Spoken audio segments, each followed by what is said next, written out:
Good evening, everybody, and welcome to Encounters, the #1 spiritual UFO talk show here on social media. I'm your host, CmdrAleon, and welcome. Ali, everybody, time to tell the truth. Marco, excuse me.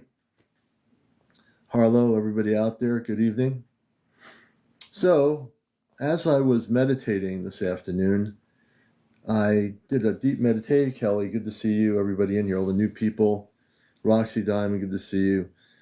So as I've been meditating in my time, not being on here or doing other things, I've come to a strength and a conclusion. A strength and a conclusion.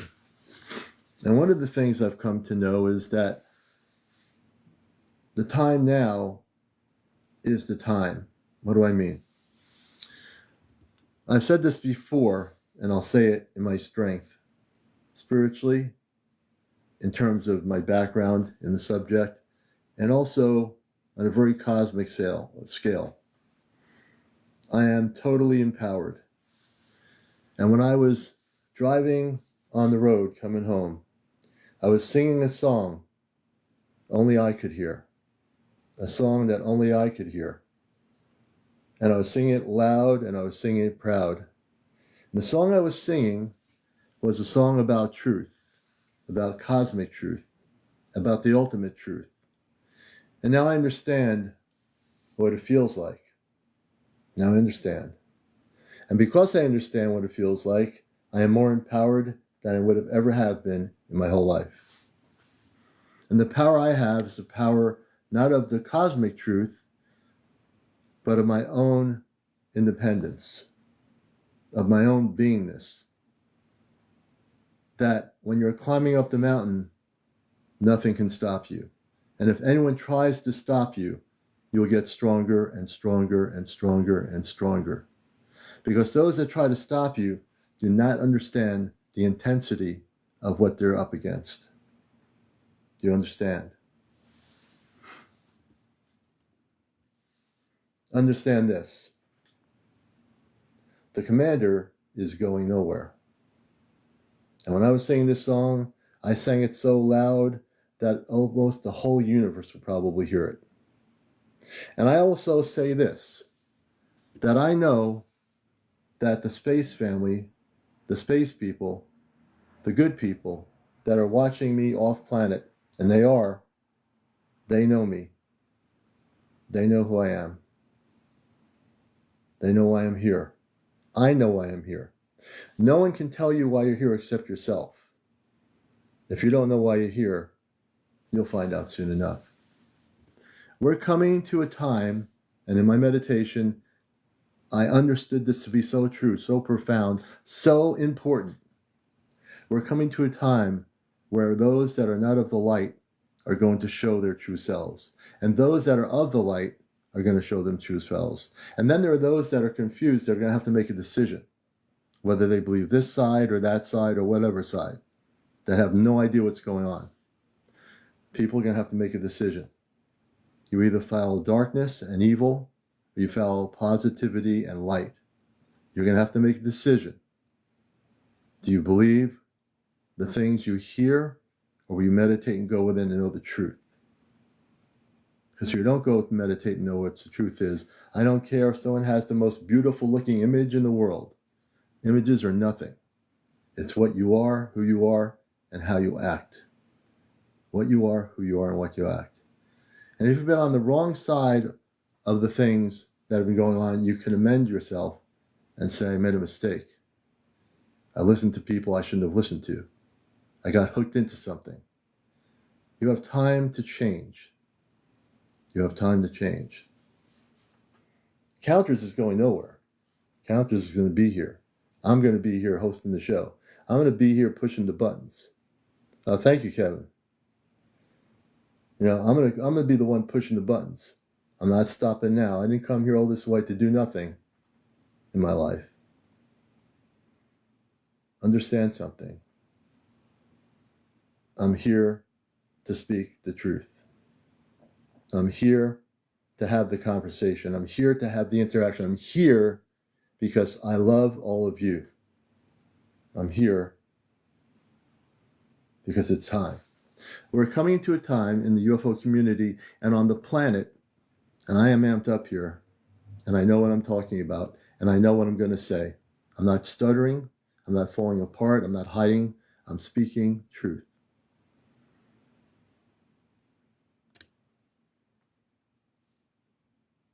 Intuitive seeker, no. I'm speaking my truth. I started the show this way. I can do that. Now, the drama was created before I even started it. Okay, I understand. We're going to talk about a lot of things tonight, but I have the right to speak my truth on my show. If I don't, then why am I doing it? Why am I here?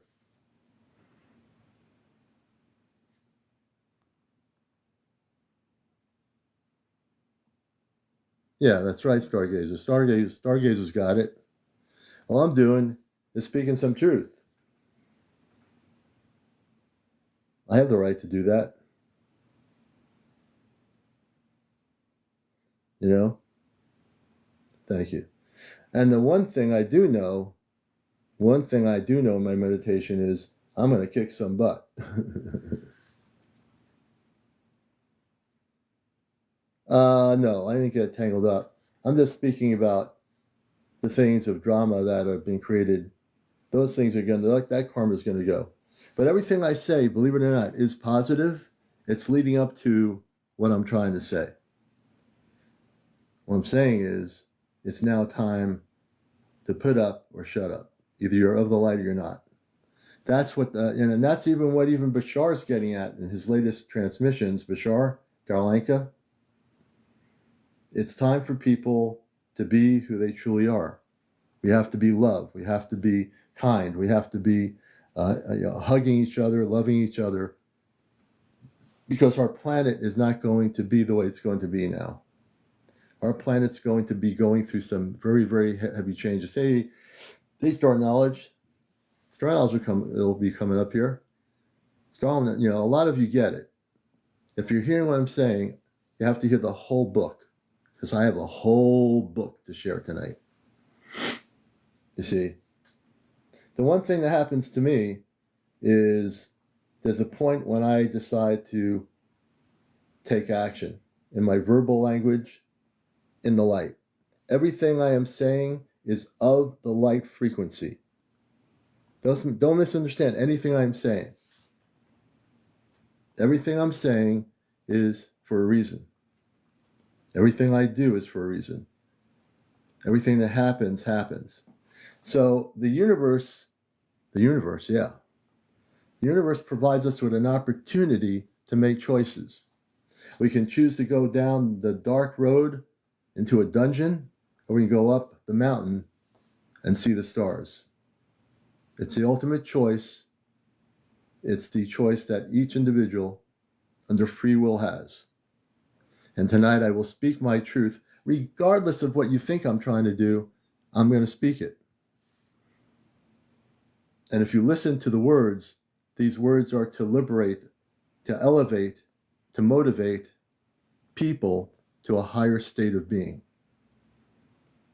The drama, and we won't talk about drama because I don't think it's drama. I think it's a choice that people make now all over the world in the spiritual UFO community or in the UFO community is to where you're going, what you're doing, what you're going to do. We'll get to do interviews with people. We'll talk about all that other stuff. We have plenty of time. We got 2 hours. But understand, I know, and I don't have to prove it. I don't care about it. I know that the lineage that many of you come from are from the stars. Not just me, many of you, or if not most all of you. I also come from the stars. And I will say it. I don't care in the UFO community whether one believes that any of you come from the stars or me or anybody else. It doesn't matter. But we will speak our truth. We will speak our truth. And if anything, this show is a beacon of light. If anything, this is a place where people who have been hidden behind the scenes not feeling they can speak, can speak. If anything, this is a place where we celebrate our beingness. We celebrate our light. Whether it's whatever the experience is, we get to celebrate it with each other. We get to help each other, right? We get to be with each other. So I'm very, very conscious. Don't be fooled out there. I'm very aware of everything. I look very carefully and quietly what happens. But I am not a person that's asleep. Because if you think I'm asleep, not asleep, wide awake. Wide awake. And I hope many of you are wide awake. I hope many of you are operating in the frequency of love. Because when we do have that ultimate period of contact, and we will, whether regardless if people think it's never going to happen, or people think that there's nothing out there, or that all of us are wishful thinkers. No, you're not wishful thinkers. You know something's going to happen. I know something's going to happen, and it's going to happen. It's going to happen. There will be contact. Whether you want it to be happening or not, there might be a few out there in the world that don't. It's already happening. Gracie, you're right. It's already happening. So many times you'll see me interview people, but you don't always hear me speak like I'm speaking right now. I got plenty to say. I don't always say it. I got plenty to say. I don't always say it. So for a little bit, I'm going to take my opening chance to speak. You know? You know? The thing is, yes. Oh, thank you. I have a lot of these tie-dye shirts. Thank you in the shade. I love tie-dye. I like multicolored things that I feel represent the energy, you know? I'm a big tie-dye person, depending what it is. But I think we're in the topic of what's happening is that we are in a world and in a social medium where we are coming to a point where the space people are coming. And I'm going to get to that. I'm leading up to that. There's a method to my madness here. So I don't want to confuse anybody, but there's a method to my madness. Those of the light, you know that, who you are. Those who pretend to be of the light, you know who you are too. And that's just all over the world. It's not just people on social media. This is people all over the world. They might go to a workshop. They might go to something else. These are what they call the fake light. The people that pretend to be this, but then when the energy comes out, they're the opposite of who they are. Hey, Daniel, good to see you. Talking about UFOs is boring. You're right. You know, Tom, I agree with you. That's why not only do we talk about space people, we don't talk about just UFOs. We talk about the space people, Tom. I'm sure you'd rather hear about space people, different planets, where they come from, right? I get it, Tom. You know, talking about UFOs could be boring for you. Hey, Lavelle, good to see you. My cat's agreeing with me. She's saying meow. Hey, look, I got a cat over here. She talks. Yeah. So, you know, I love you all, but I'm just speaking my truth. She's hiding somewhere. When she gets over here, maybe I'll bring her up on the camera. But this is how I'm starting my presentation, because I did some meditation today, and you know, your cat speaks too, yeah. So when I say these words, I say them with a lot of love. And do they know when I am trying to talk to them? They probably do. You know, they probably do. So because I did some meditation, thank you so much. I appreciate that. Yeah, cats are beautiful. My cat, I love her. I talk to her all the time. We all do. You know, we are the light. We are the ones that are going to transform this planet. No matter what goes on there, we just got to keep pushing forward and moving on. Okay? Pushing forward and moving on. You know? And as we become more enlightened, more awake, we'll know, as we meet people in places, we'll know which ones have good energy and which ones don't have good energy. And that's good, because then we can separate ourselves from the bad energy and just hang out with the good energy. That's a beautiful name, Edie. Hey, Relics, good to see you, sister. You and your better half, definitely good to see you. Hey, Greta. Good evening, Teresa. Let me see here. Galactic Mind, I love, whoa, my cat's, why don't you come on over here, Missy, so I can put you on the camera. Galactic, good to have you with us. Johnny Blaze, good evening. Hey, Child of Light. You know, good evening, Kimberly. Star Knowledge, I'm home. I'm going to bring Star Knowledge up here from the Star Knowledge Conferences. And he is a galactic being and a good friend, as many of you are. What are you doing there, Kat? Whenever I go live, she has to start talking sometimes. Hey, how you doing? My cat is talking up a storm. She's going to take over the show. I'm going to have to sit here with her in front of the camera. I don't know what to do anymore. Oh, I had to run. I went over to Nikki's to get the bar. That's in my. Hey, Teresa. I know, it was really fast. Thank you, Teresa. Hey, Pete Star TV over in Ireland. Good to see you, brother. What's up, Peter? So, you call me. I'm like in this mode. I was meditating today, driving and singing this song. I'm kind of almost tempted to sing the song. I felt like I was like inspired to sing this song, and I haven't sung a song in a long time. And maybe I'm going to sing this song, and who cares? You know? Singing good. We sang all like we had a sweat last night. Even though it was so hot, we still sang. We sang. Yeah. Well, I wasn't meditating, Kimberly, when my eyes closed. My meditation, I was focused. All of a sudden, this energy came over me, and I said, you know what? I got to sing this song and sing it loud. So I'm going to sing this song right here for everybody on this show. I'm going to sing this song for you. See how it goes. Give me a second.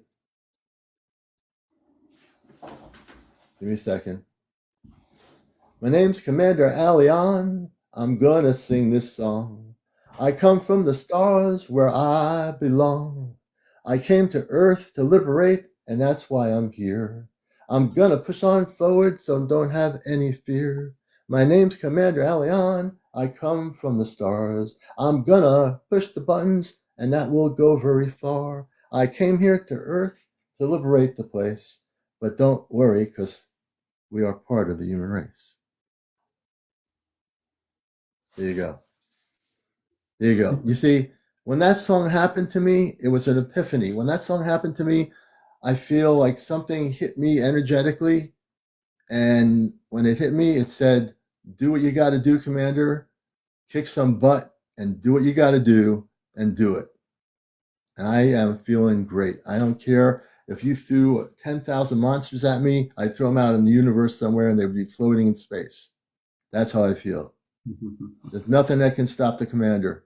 Watch out. That's right. As long as it's done in a good tone. It's only a good thing. It's all only a good thing. Okay, that's my short song. Okay, I got my dog in here. She's like, I want to hang out. You want to be on the show too? And you know what? My cat is laying right in behind the camera here now. She's laying down, hanging out, chilling out. We love her. Thank you.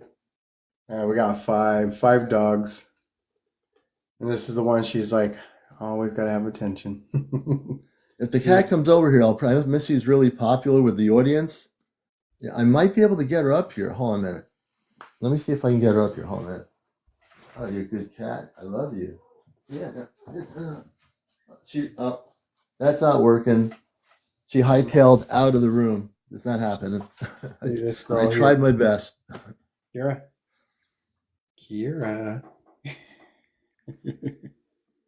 Oh, look at that, huh? That's a beautiful dog.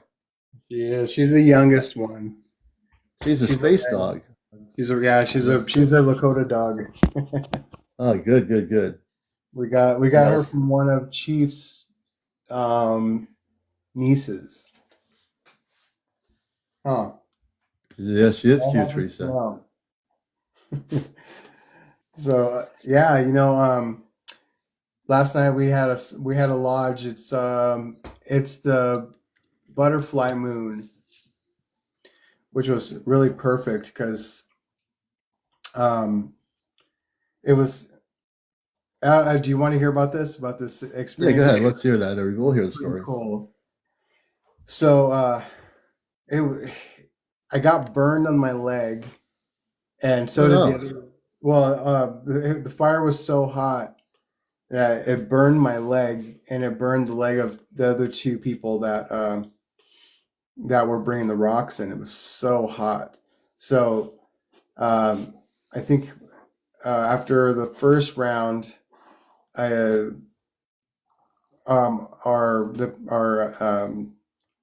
the guy that runs the sweat we opened up the Mm-hmm. door, and then he was spilling water, so it was making Hmm. mud. So I put mud on it, and it healed it up like right away. Like no more pain. I didn't have any more redness. Hmm. Um, and after the second round, it was so hot I kept coming in and going out, and after every round, I was like, "This is way too intense." But what ended up happening was um, we used bull's horn for the Mm-hmm. water. So we got this bull horn, and the fire was for a sweat lodge. Um, and so we put the rocks in it. The rocks get really hot, so we used 28 Hmm. rocks, and they were about this big. I mean, they were huge rocks. They weren't. They were boulders. So after the second round, um, when he was giving the water to us, he handed me the horn, and on the front of the horn, the shadow cast from the light, from the daylight on it, and Mm-hmm. I saw a skull. And I went, "Oh, here we go." You knew And something was happening. yeah, because it was a medicine lodge. We weren't just doing a sweat lodge. This was a medicine lodge Mm-hmm. for everyone and for the sun dancers. And so when I Mm-hmm. saw the skull, I said, "Well, people when they think of death, they think of dying." And I say, "Well, there's two things about dying that you need to know. One is that there's no such thing as death; it's just transformation." Mm-hmm. And when it comes to the spirits, when I see a skull like that, I don't think that someone's going to die. What Right. I see is there are spirits there that they're there to take something from you that no longer serves. So that is your sacrifice, and if your prayers are to become a higher being, Mm-hmm. then your sacrifice is your past guilt, past shame, past Mm-hmm. anger, past suffering, past um, depression, past anything, then you have to give it up. That's what they want. And if you don't give it to them, they're going to take it anyway, and it's going to be very hard. So, Mm-hmm. uh, I, and so there was a couple of people I saw when they got out that it took them a while to come back because one of them, she didn't remember halfway through. Oh wow. So, yeah. And I looked at her because she's growing and she's becoming something more of herself that and just to explain to people real quick about um we're these human beings, and we're handicapped human beings. And what I Mm-hmm. mean by that is I don't care if you have five or 10 toes and 10 fingers and two arms and two legs and everything works. We're still Right. handicapped. Our handicap is that our other senses are handicapped, and those are the ones that our telepathic ability is handicapped. If we can't just sit here and just talk by reading each other's minds, then that's a handicap. Right. Yeah, it's a blockage. It's and so there's a lot of those abilities are empathic and so on and so on. There's more abilities that we have. Um, our telekinetic ability, our ability to create and to manifest, those abilities are hindered. So, in order for those things to become abled, we have to give and let go of our dramas, our you know uh, our angers, sufferings, Mm-hmm. misgivings, our untruths. We have to give these things up. We have to sacrifice those things in order to gain something. Mm. And sometimes those are hard to give up because we've lived with them for so long. You Yeah. know, And And that's so when I saw exactly it come in, I went, right. You knew oh. it. It's amazing. You came in, and I wasn't sleeping, folks. I was driving home from on the road, and I just like all of a sudden this energy came over me, and I started feeling this empowerment that I hadn't felt before. It's like, oh yeah, you're gonna kick some butt, whether it be offline or on my live or anywhere. I am now going to. I got this energy that came into me today, and it's like I felt like a new me. It's like transformational. Like within seconds, I started singing all the way home and singing these songs, galactic songs, and I was singing these songs so loud and proud. I said, I don't care who you are or where you are. I am going to kick some butt. And I didn't mean that in a connotation like let's start a fight.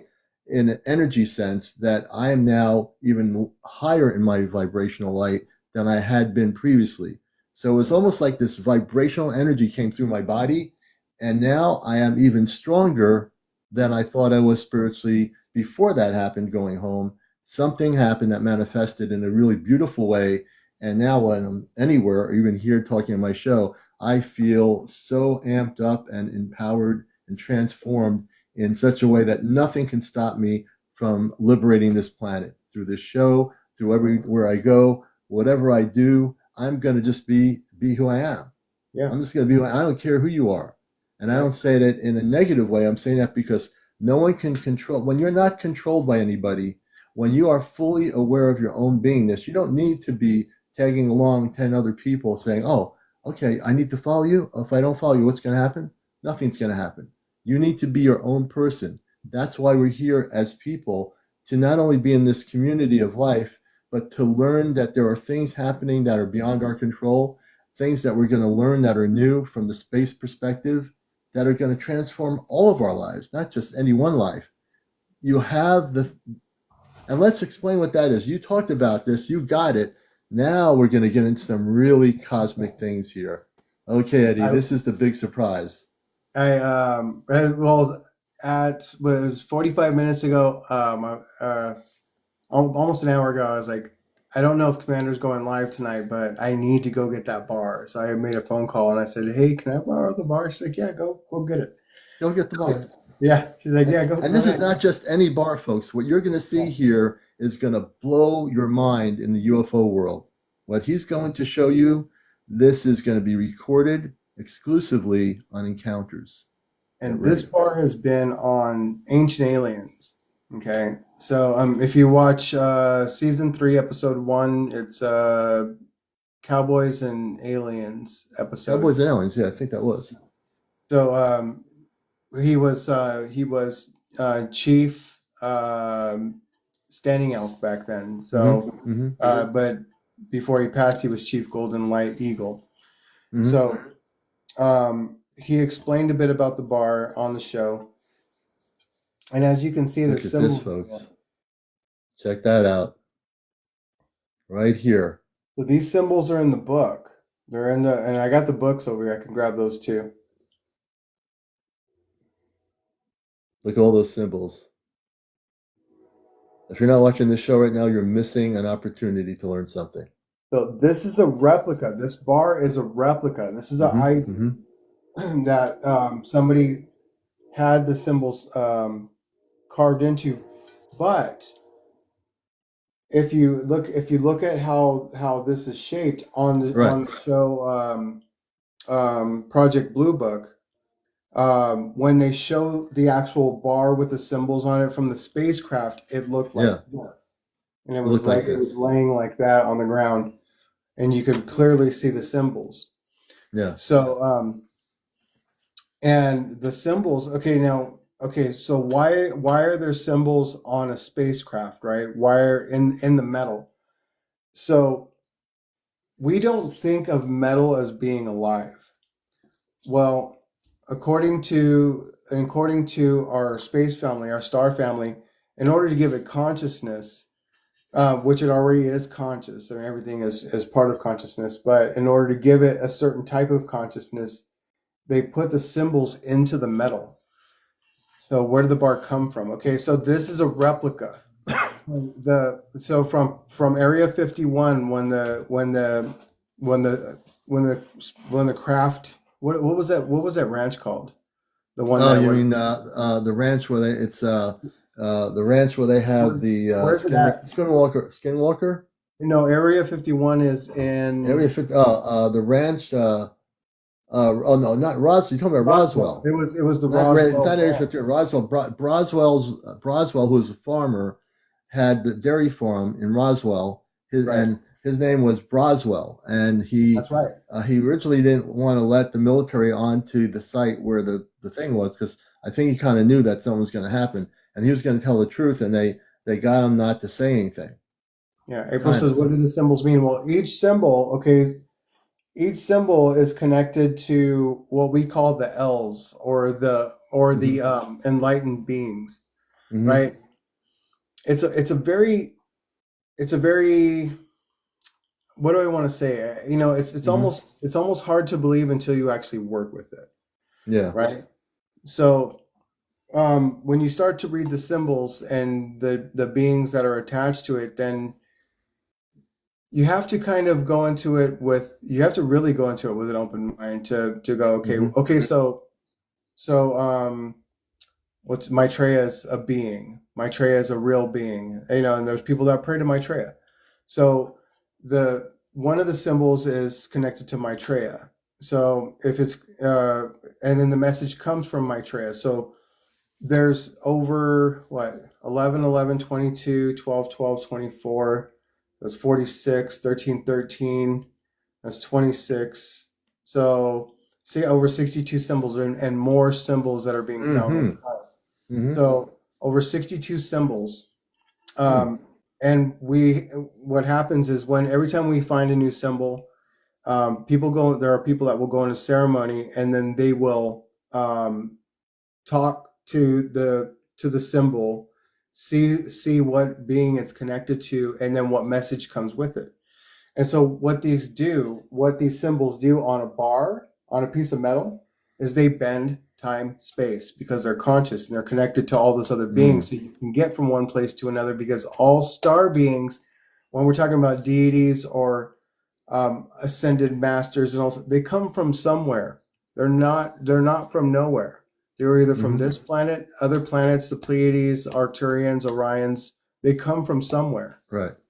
Right. So if they're connected to those planets, then what happens is if you want to travel to those places in a metal ship, they are able to activate, and then you're able to go there in So seconds. is this bar representation? I think what you're trying to say is if you're in a metallic ship from another world and these symbols are there, the symbols are activated to take them where they wish to go. Am I correct? That's correct. Now, if you want to Interesting. communicate with the beings, you draw the symbol. So you would draw the symbol. Let's say that one there. You would draw that symbol, just draw it, and then you would draw three circles around it, and then you would meditate with it and pray with it, and then you would be able to make contact with that being that's connected to it. Hmm. So each one is a stargate because even if these beings are, let's say, they are a being that people have known about for thousands of years. Well, if they're still in the ethers or in another dimension, then they're still there. They're Mm. still, even if maybe they've birthed into other things or other people or other some kind of being from another planet, they still exist in that realm, right? They're And able to extend their consciousness out to be able to have other experiences, not just and one. Kimberly and Eddie, Kimberly's saying, is there somewhere we can get these symbols? It's like Oh, could people well, get? let me grab the books. Give me 1 minute. You're watching Encounters, my friend Eddie, Star Knowledge, and this is a replica of the metallic part of a ship that had crashed in Roswell, New Mexico in 1947. It's a replica, but it's a replica of the actual symbols. Um, who created the original bar? The space people that crashed on their ship. It was wherever they came from, that symbol was on there. So Eddie, someone's asking me. Johnny Blaze is asking a great question. He says, "Who created?" And a train's going by. Who created the original bar? That was created by the space people that had crashed their ship. Correct? Is he talking about these bars, the one that I Are you have talking about, here? John, are you talking about the bar he's showing you now, the replica? Yeah, it's a Let me see replica. it. This is what I'm It's showing a is a replica. replica. Are you talking about the Still replica or the powerful. Like I'm original? still buzzing from it. Yeah, I'm looking at the questions here too. Elisa, thank you. Let's see here. Um, hopefully says, so what do we do? Three circles and meditate on it? She's saying, Yeah. what? So what do we do? Okay, So that. right now we're in this symbol. We're in the Unchi Kamimila, which is Mhm. the uh, the grandmother butterfly. Hmm. So this is invokes butterfly medicine. Now these are the books that these cards are associated with. What's the name of the book? Because the camera reverses the thing. Oh, well, the name of the book, it says Macabre we Chapi we Mm-hmm. Chohan, but Mm-hmm. this is the universal and spiritual laws of Creator. Oh, interesting. So it's called the books. It's called the symbols. The one Mm-hmm. that's in English, but Hmm. they Nikki, this is the original format, Mm-hmm. and I do have the original book that had it just said the symbols on it. Mm-hmm. Mm-hmm. So. And the original uh, metal piece, Mhm. your friend who did the replica, did she get it from seeing the original real piece, or how'd she do the replica Oh, of? okay. So the story is Chief Golden Light Eagle. So in the book, it says Standing Elk on here. Mm-hmm. It says, and I know it's backwards, but it says copyright by Chief Standing Elk. Mm-hmm. Um, so it was Chief Golden Light Eagle. You can look up Chief Golden Light Eagle on Mm-hmm. or look up um, Star Knowledge TV on YouTube, and there's a bunch of his videos there. Um, so he was visited back in the 80s by space beings, by our star family, Mm-hmm. and they downloaded him with a bunch of information, and he couldn't remember. All he could remember was the symbols. Mm-hmm. So he started traveling all over the United States with all these medicine men and all these people that he was meeting. He was just meeting people randomly, and they were like, "I've been waiting for you." And it was the same thing that he did with me. He was like, he's like, he recognized me right away. But they would, and they would take him into ceremonies, and they would draw the symbols, and they would, light fires, and Mm-hmm. either in sweats or teepees or, uh, at Chaco Canyon or on the mounds, the sacred mounds, and like Ohio and all these different places, and they would get the information that ended up becoming this book. Now this book Oh, is in the wow. Smithsonian. This is in the Smithsonian. Really? Yeah, Wow. yeah. So That's amazing. yeah, I mean, not just anything is in the Smithsonian, Yeah, um, they're very picky about things too. yeah. Um, hmm. So yeah, we Oh, were someone's talking about, saying, but Johnny Blaze is his updated question is who found the original bar? Anyone can have drawn those symbols. So he's wondering who found the original bar. the And also my original question the was original related to bar was that military. military. It was the So U.S. military. your friend who gave you the replica, how did she get to create the replica in Okay, relation to the question? Okay, so I'm gonna go back a little bit back to Okay. Project Blue Book. Now, Mm-hmm. they found in the Roswell crash, they found the bar, the original bar with the symbols on it, and then it was documented in Project Blue Book. So, Mm-hmm. and it was classified documents up until 2016 is when they Mm-hmm. become declassified. Mm-hmm. This book was written back in like 93. Mm-hmm. Started from 86 to 93 is when they started doing the work to get all this together. And it finally, he copyrighted it in 96. So in 96, after this was completed, and back in the early 90s, I believe, is when they started the Star Knowledge conferences. Mm-hmm. So by 96, he had his awakening from Chief Standing L, because I think it was, I can't remember when they said that he got his Hmm. name, Chief Golden Light Eagle, but I know he was already on Ancient Aliens before he was Chief Golden Light Eagle.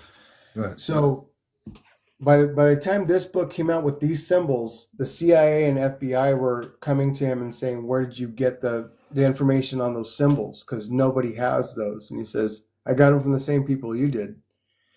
And That's they're like, great. "Well, you need to tell us who exactly." And he said, Ooh, "You know who I'm talking you know about. who they are, right? You know I who got them they from the are, same people you did. I love right?" that. So he got the information. You know, they had drawn the symbols. They had gone into sweats and many ceremonies. Hmm. Grandma Hmm. Silverstar had talked to me for 3 hours. She talked my ear off about all the different places that they went. And I'm like, I'm not going to remember any of this, Grandma. But she was telling me about it because she was there, and then not Sandy, another woman that was there. Yeah, she told me, she was telling me about it like over about a month ago. Hmm. We went to a celebration of life, and she was telling me Hmm. about their adventures to get these things decoded. Hmm. So, so they're trying to figure out the symbols' meaning, right? So when the military was trying to figure out the symbols and what they meant for the craft and for the star people, Chief had already figured it out. So once they stopped harassing him, they started calling him and asking him to come to the Pentagon and to help them to understand what they mean. Really Yeah, interesting. right. Yeah, he told me. I mean, traveling with this man for the number of years that he did, 2017 to 2020, Hmm. it was like hard to believe. Like it was even for me, it was hard to believe like everything that he said. I'm like, there's got to be some mistruth here. There's got to be some. Yeah, Um, trying to figure out something out of that whole thing, right? and but I mean, if you go on to Google and you type in Chief Golden Light Eagle, the first thing that pops up is hoax, right? Because there's people that have been trying to debunk him for years. And then since they couldn't debunk his information on what he was talking about, then they just started trash talking him and bashing him Of about course, his that's what they got character. to And do, it's like, right? well, yeah, you ain't got nothing on the star knowledge, so you're gonna bash him as a Right. person. And he was in a band when he was young, and he Hmm. was out there and doing his thing. But you know, when he became Chief Golden Light Eagle, that's when all of that stuff like just stopped. Like he Just just appeared. He just transformed everything. yeah, Uh, yeah, he just yeah. so that this is the 1111. Hmm. This is the 1212. It's not very thick. So this Hmm. talks about the ectomy. Okay, Hmm. so this is a big deal right here. The 1212 is a big deal because this is the universal spider. This is talking about our karma. This is talking about how to break from our karma to our dharma. Hmm. This is a big deal, even though it's a little book. This Silver Star said because there's 11 symbols, right? Hmm. There's 11, but you can do this in a year through the moon cycles. Hmm. And if you do all of this right, just this one book for 1 year, it'll help to elevate all of your energy to be purified, to be, you know. And then this And one is speaking the of, you're speaking of numbers, Daisy's asking, can you explain what the numbers 3, 6, 9 mean and why I would see symbols? Why I why see it with symbols. symbols. Okay, so when you're talking about in your progression as whatever it is that you're becoming, Hmm. everybody has purpose. Not everybody knows what their purpose is. All of our purpose is the same here on this planet, and that is to elevate this planet. That's to be the true beings that are connected to everything, that we can understand every language of every animal and every tree and every plant and every seed and the water, Yeah. the air, fire, everything. That is our purpose. Is what do they say? We're supposed to be the we're the people that are supposed to protect this planet, right? Yeah. That's our highest calling. So when we start to see 11, 11, 12, 12, 13, 13, 3, 6, 9, and you start to want to understand what that's going to, hey, what's up, Will? um, when you start to use that and start to understand what those numbers mean and how they work, yes, Will is a good person that explains the 369 well because he uses it all the time. Yeah. And he uses it in his alchemy. Will's brilliant. Will, say hi, Will, if you're still here. Um, so when you start to see these things, something's calling you. Something is calling to you um, to to follow your higher calling. And it creates a lot of disturbance in a lot of people, and then people start getting on the spiritual path, and then a lot of them stop. That's what you were talking about earlier. And then they're Yeah. like, Right. "Oh, I made it," and then you're like, "No, you're a fool because you're not complete. You're not complete yet. You You're haven't not completed complete. it. Because if you were, Yeah. you would be a truly harmonious being that is full of love and not full of crap." Right. That's right. Right. So that's how we know. Because I know, because I've been a fool many times thinking that I made it. Going, oh, I'm at the Holy Land. I just Oh made it. no, Yeah. this is Disneyland. This ain't the Holy Land. This is Disneyland. Yeah.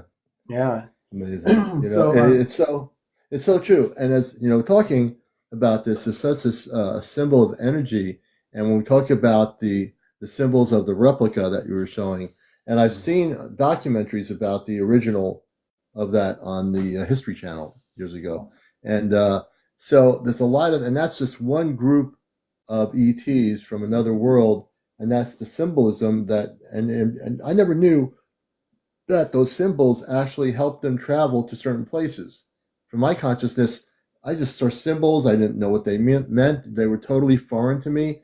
And now you explained the symbols from the replica that this person created of the original.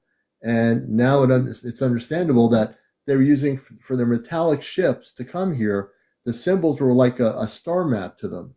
yeah, So the symbols that you showed us are basically for them, maybe not for us, but for them as space people, it was a star map to get to Earth or whatever they're going to. Okay, we're going here. So the symbol, and again, I don't know this, they had the ability to use the symbol and activate it to say, this is where we want to go. It's like taking a Google, going on Google and asking the Google and voice things, how do I get to so and so place in the state of California? And Google says, okay, here's the information.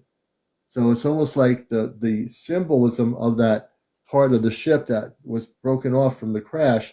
It was essentially used to travel in space to whatever region they can go to. Correct? absolutely. Yeah. It goes even beyond that though. Yeah. For Sure it us does. here, we used this symbol in Lodge last night. This is Hmm. Kamimila. So, with your permission, can I read this passage? Absolutely, student. I'm just kidding you. All right. So if you guys want, I'll read this. Okay. Yeah. I am Butterfly Woman. I am a keeper of the pathways of change. This law of our Holy Mother guides all aspects of change. Therefore, and it's so funny. I was talking about death and transformation, Hmm. and that's what I saw last night in the lodge. Um, it is the guidepost for that movement which you were to look within the very movements of the elements. You would see this pattern known as universal law of change. I am here to speak of how to accelerate transformation. It's exactly what I said. For the butterfly walks the medicine wheel in the four directions, having four stages of life. The Great Spirit sends forth life.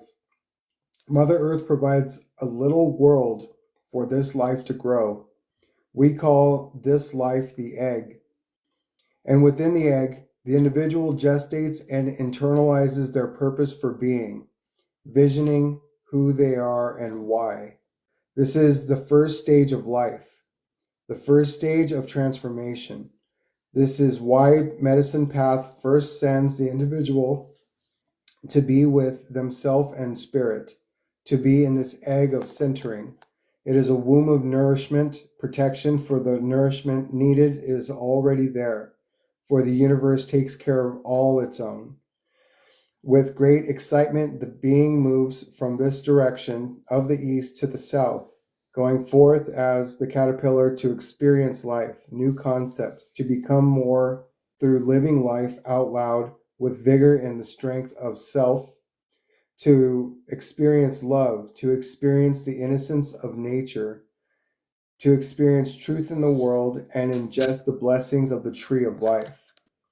This step upon the wheel tends to be a longer one, for there is much to digest in order to understand that vision, perhaps that purpose discovered in the East.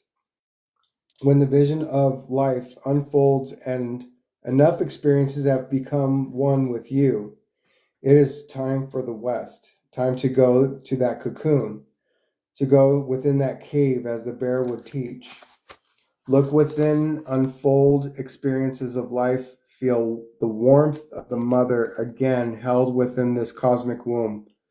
Reflect in the mirror of self, discover the love within, the sacred silence of our end, shift within to prepare for the great day of healing. For only within, for the protection of the mother's heart, can the wings of spirit grow. Can the spirit of abilities mature?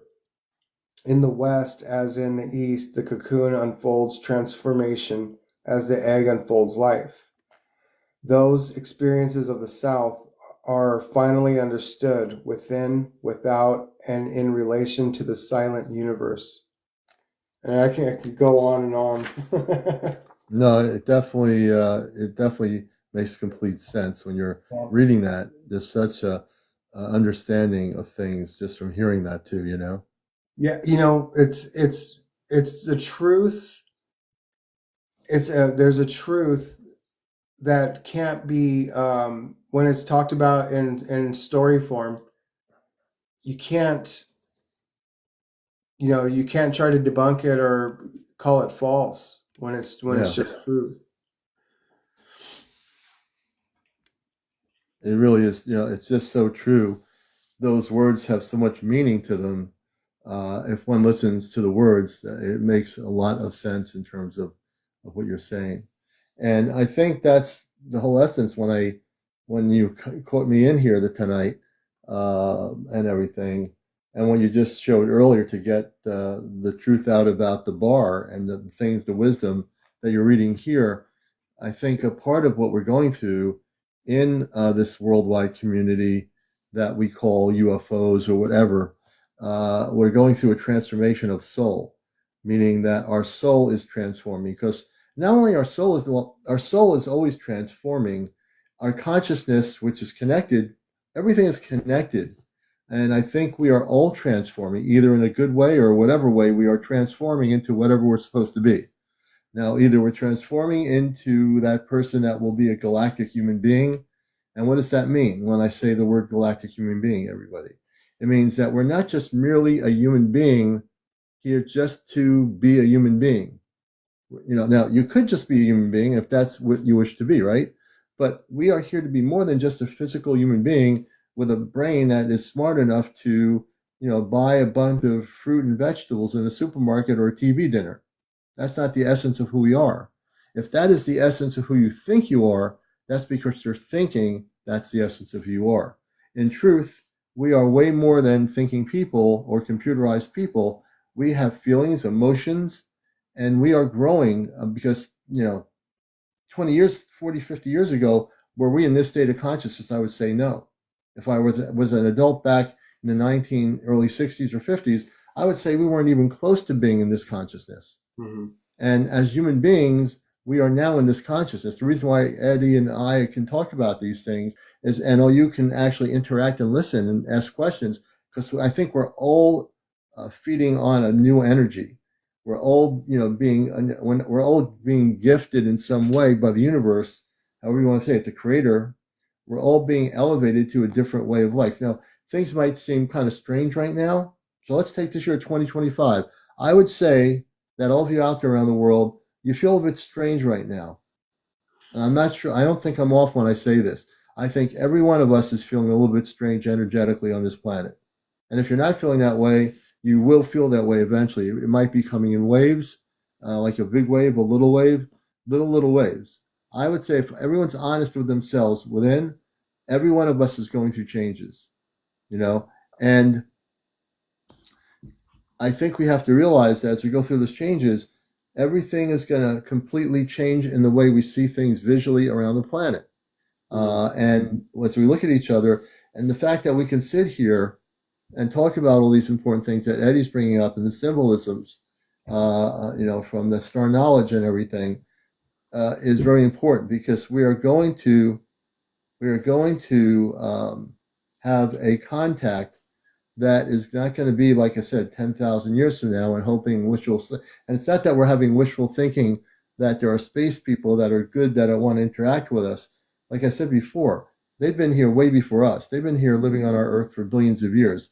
We think we are the first ones here, and this is our planet. It's not our planet at all. It never has been our planet. That's the thing. That's the illusion, folks. Thinking that we are the ones who control the Earth. We don't. We never have. Yeah. Yep. And and Johnny, I'm not here to argue. I'm not here to fight with you. I don't know who you are, and you can say whatever you want. I'm sure maybe you'll have, uh,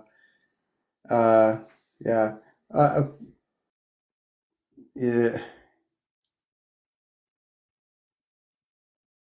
Okay, yeah, he's just being, whatever.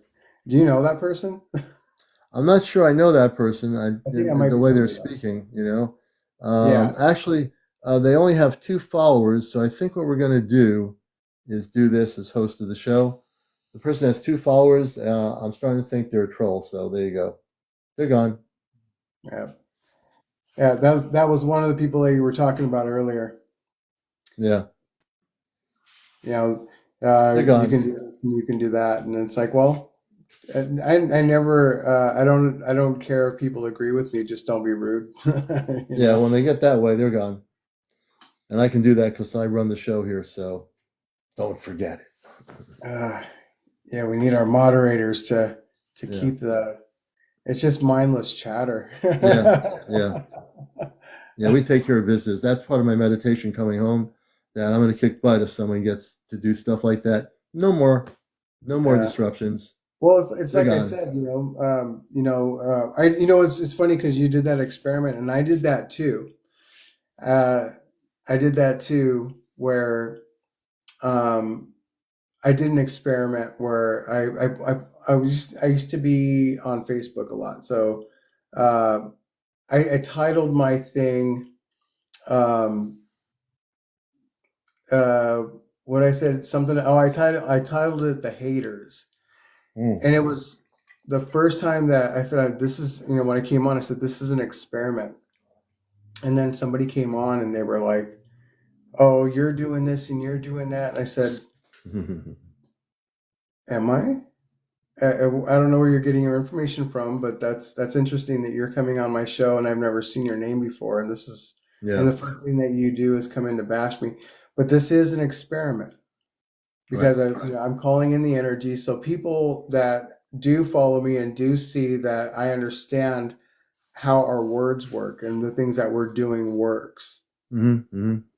So if you don't Yeah. understand that, the karma that you create, even from just the simplest little negative, whatever you want it to be, if you don't know consequence, you will. This That's is right. because it's our will. It's, we're here to be in unity.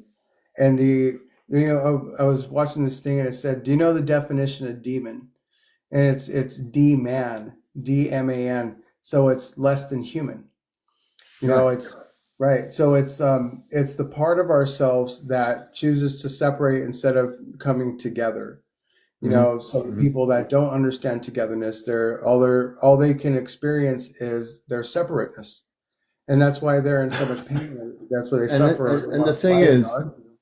it goes on to what I said, so I get rid of them because it goes on to the my cosmic awakening even more so today, is that we don't have time as a planet to deal with energies that are disruptive. We've had those energies for the ones that create war or disruptive energies, whatever it be, the Middle East or Gaza or whatever it is. We can see Mhm. plainly on our planet what is going on. There's a confliction of energy. There's the energy of love and peace, and there's the energy of conflict and destruction, and that's Right, the truth. right. So on a cosmic scale, in the cosmic UFO community, the same thing is going on, but we're not basically creating a war with each other, but we're Mhm. having a conflict of consciousness. The Right, conflict of consciousness is what we're having. Either your consciousness is awakened and moving forward into a light frequency, or your consciousness is confused, disruptive, and all over the place, discombobulated, and just wants to be in chaos. Now, if your right. consciousness is in chaos in the UFO community, no one can tell you what to do, but you better get it together, and you Right. better get it together quick before contact happens. Because it's a web. It's a web of the spider of the universe. And the Mm-hmm. universal web, like I was saying, this is about karma. This is about freeing yourself from your karma into your dharma. Mm-hmm.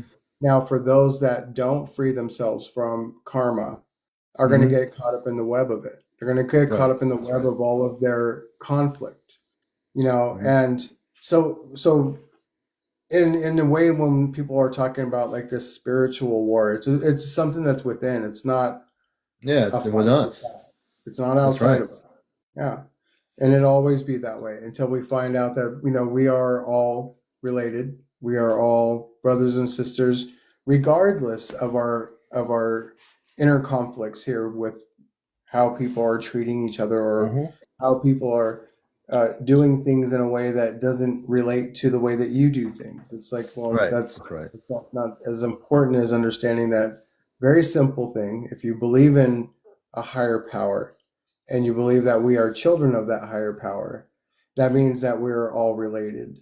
And that if Right. that means, don't go against the mother and the father by being, what happens, that's where we get it as humans. What happens when you're bad as a child, and to your siblings, you get punished. That's right. This is karma. It's not punishment whatsoever. Yeah, and So, we have the ability, as you're saying, Eddie, to resolve all these things within us. It's not for us to say, well, it's whatever we want to say, but we are actually part, folks, of a universe where everything is happening simultaneously in different ways. Meaning that what's happening here on Earth might not be happening in the Andromedan star system where they live, totally different.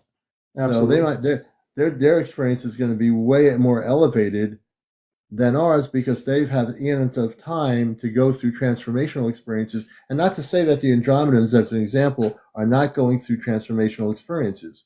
They most likely are. They're probably with their families in a home way different than what our home structures look like.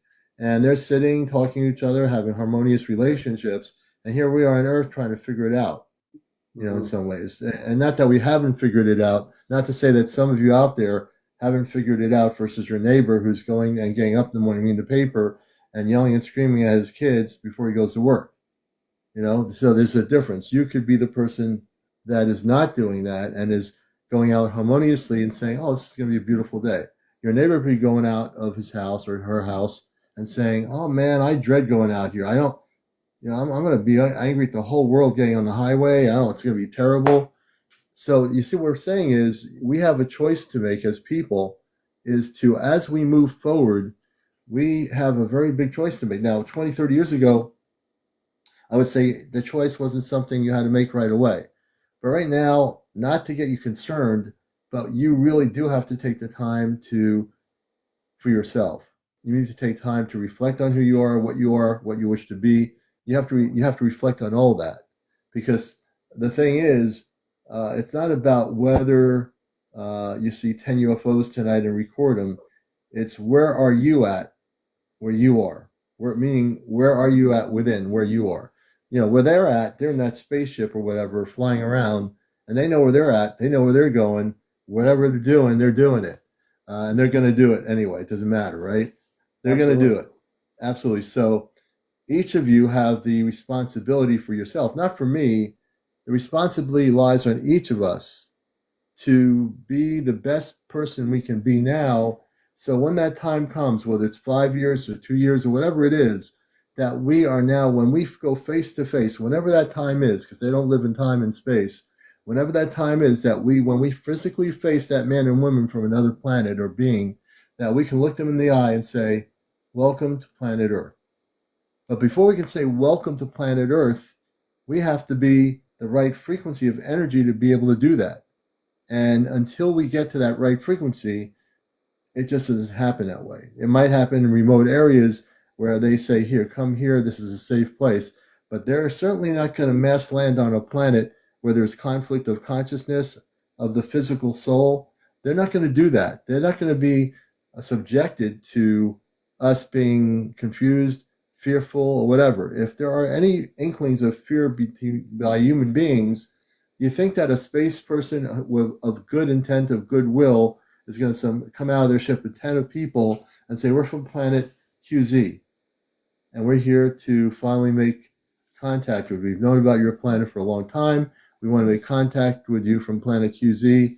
And as you can see, we're at least about 8-9 feet tall, but don't be afraid of us. We're just taller than you are. And we've been on this journey for eons of time. So the question would be, if you saw 10 space people coming off a spaceship, a multicolored ship, landing in a street in a cul-de-sac, what would you do? And this is sort of a quiz question. What would you do if 10 people and you had a big cul-de-sac?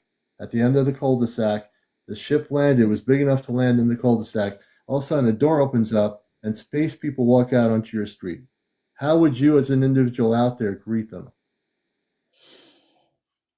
That's the ultimate question, really. Because if we don't know how to greet them, how are we going to take care of ourselves? As you were saying, earlier, Eddie, how are we going to relate to each other? How are we going to come together with each other? If we can't do that with us, how are we going to do it with them? How are we going to treat them? How are we going to accept them? That's right. And that's the thing is we want the further we get into it, that's what we actually want. It is because to be a person of this planet that wants to express that. I'm a servant when it comes to the people. When it comes to when people need to talk, if they need guidance, if they need food, if they need a place to stay for a night or two, or for a bit, that's whatever I can do. That's what the kind of servant that I would like to be to others, without spreading Mm-hmm. myself too thin. Um, but I want to be able to be in a community of people that are willing to do things for one another without there being any kind of karmic attachment, without there Mm. being, if I do this for you, then you owe me, nothing like that. We just, and Mm-hmm. that's what we do here. That's what we do. Mm-hmm. We go into lodge. It's like, someone builds the fire and someone cleans the lodge, and someone brings food, and someone uh, brings medicines, and we sit, and everything that we do is in harmony. It's in a good way, and that's so we can learn to be better for the masses. What we're Mm. doing is we're projecting a frequency. Mm-hmm. When we go into the womb of the mother, which is the sweat lodge is just a representation of that, but that's what we're going in there to do, is to pray the good prayers, is to learn how to Mm-hmm. pray better, and to become better for all of humanity. And like I said, the things that happened last night was very profound, and I was I I had to call, and I said, so I'm going to meet up with some of the people that were there last night, so we can discuss what had happened, and kind of go over it a bit, because for a lot of the people that watch these shows and that are, you still question your abilities, because you do have those moments of psychic ability, you have those Mm. moments of foresight, some of you have vision, but you don't understand it when it happens. And if you're in that phase of your growth, it can be a little like it makes you curious, like why is this happening? Is it am I just having a moment? You know, some people even say it's like, am I having an acid flashback or something like that? And it's like, no, no, no, you're just, it's something, or or you're just they just have that moment. They don't know how. I was thinking about this person and they called me. I was thinking about this. I smelled something, and then later on, I went to this place and smelled the exact same thing. I could smell it in memory what I had smelled, but it wasn't. I wasn't near a place that had that scent. This food was Yeah. very distinct, and you're like, wow, yeah, I remember smelling that. Yeah. Uh, and we have those moments. We have those moments all the time. You know, so we're those things when those things happen, it's for you to go, well, how come this doesn't happen all the time when it should? Because it's a part of you. It's not a psychic ability that these people in science have thrown out. Mhm. This Yeah. is it. This is like an arm or a leg. It's an extension of you. Mhm. Um, but we've used this vocal cord for so long that it's caused a disability, a detachment from our ability to speak in silence. Yeah. Yeah. It's amazing, so because we've been so disconnected in a sense that we have disconnected from after birth as we get a little bit older from being a baby. When we're a baby, we are all connected, folks, to ourselves. As we get older, we're taught to be disconnected by everything else out there, including sometimes our parents disconnect us. They teach us what they were taught in school. So we get disconnected to the point where we don't know what that original connection was. When we're born, we're innocent. We're innocent souls that come into the earth, into a physical form. There is no disconnection. At that point, even though we just came into the body, we are still connected until we're taught not to be. So what they do on Earth is they teach us not to be connected to anything, but they tell us that we have to go all over the place to find everything.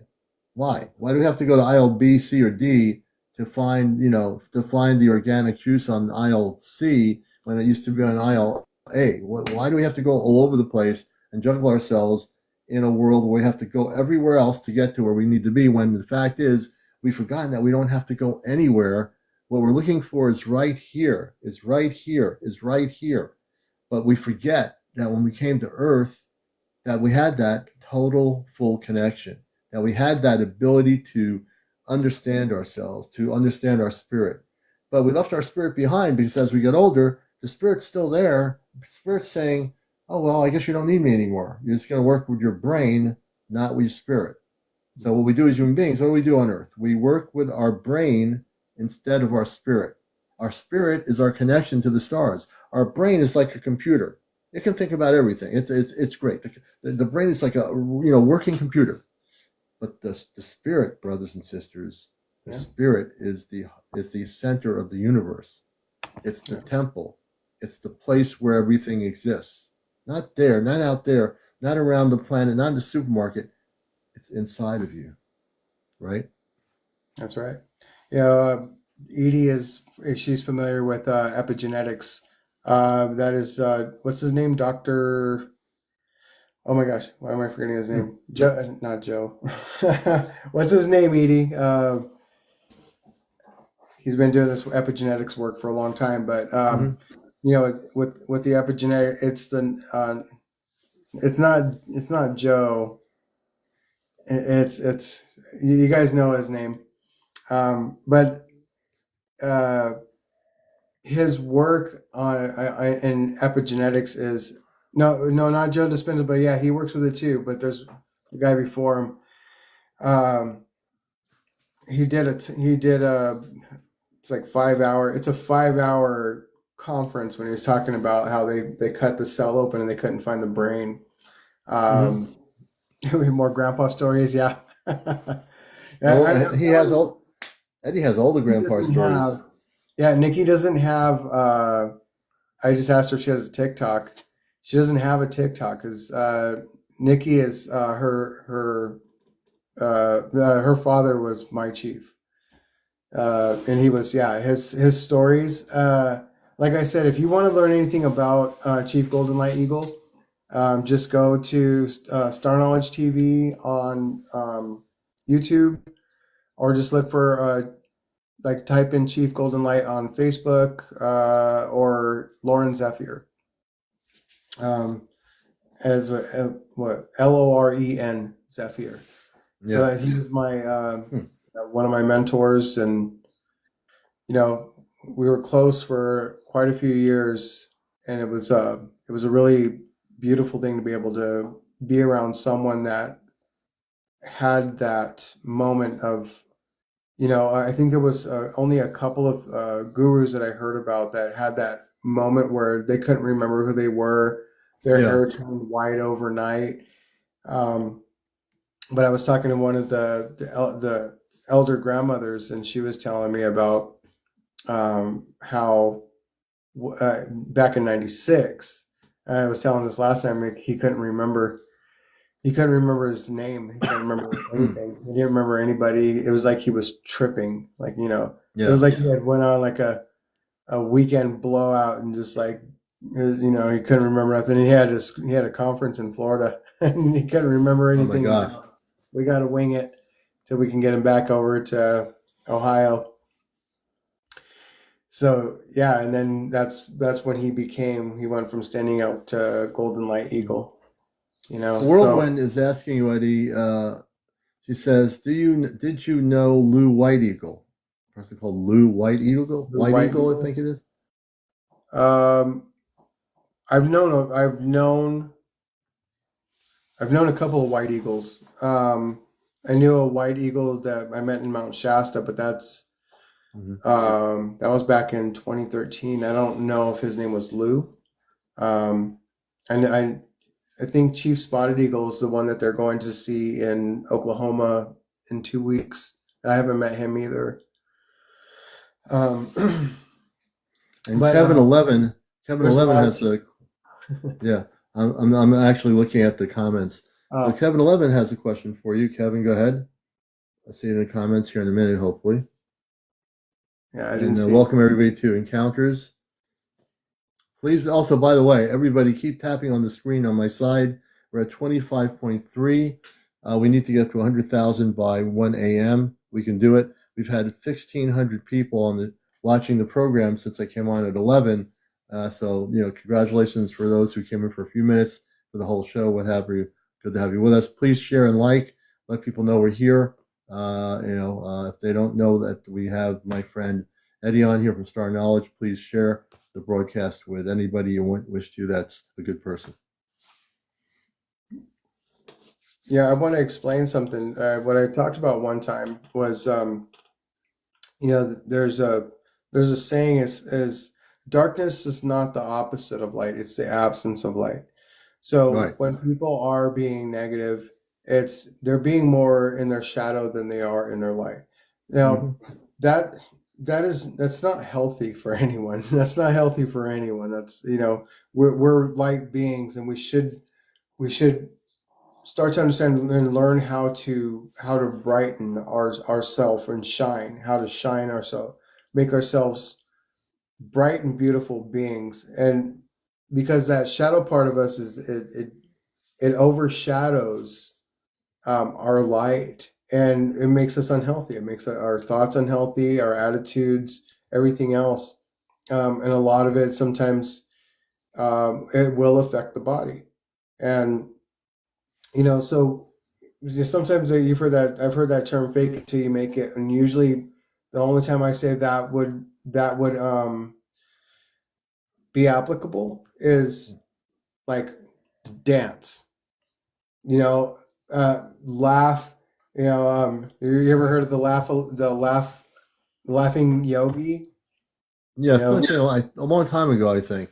right? That he ha ha ha ho ho ho he ha ha ha, and you just do that over and over again until Yeah, until it becomes you, and yeah, it makes you laugh. I mean, makes you laugh. Yeah, It brightens you up, even Yeah. if you don't feel like you want to be happy. Like something inside of you Hmm. is like you know. And it's yeah. So all this person can say is good grief, and it's like give it a try, give Give it it a a try. try, You give know. it a try. It works. I promise. And Yeah. essentially, by doing that, what you're really saying is to let go. You don't hold. Don't think you have to just hold on to something to be a certain way. Just let go. And that's what we need to do as a world, is to let go of what we think we're supposed to be, all the garbage that we've been convoluted it into our brain cells. And if we all folks let go, then we become a better human being. We become an earthian. We don't Yeah. become an American, a Chinese, Samoan, a Japanese, a Mongolian, or whatever. Once we become earthians, and we say we represent an earthian society, that means we have now transformed from being an American that's patriotic to throwing the patriotism of any country out the window. Right. I'm a patriotic Russian. I'm a patriotic person from Denmark, Norway. I'm patriotic, all right. I'm from Canada. So I'm patriotic. Are you patriotic?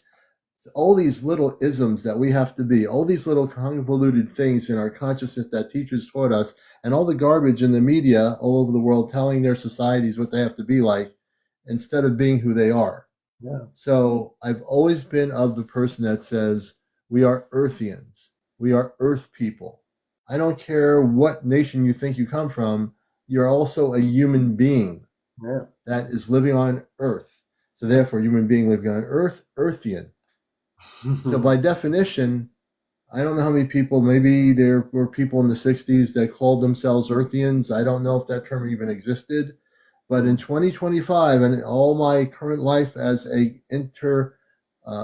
as an awakened consciousness, I look at Earth as being Earthians. Mhm. We're all Earthians. Can people get used to saying, "Oh, Commander," I said, where are you calling? Where are you coming from? Oh, I'm in another country, but I'm an Earthian in another country. So that's fine. You can be in whatever country you wish to be in, but I am an Earthian. Yes, and that's good, Taryn. And I love me. So if you love yourself first, then you might be able to just love another Earthian from somewhere else. And if all Earthians can love each other, then when the space people come, we can greet them and say, "Welcome to Earth. I am an Earthian.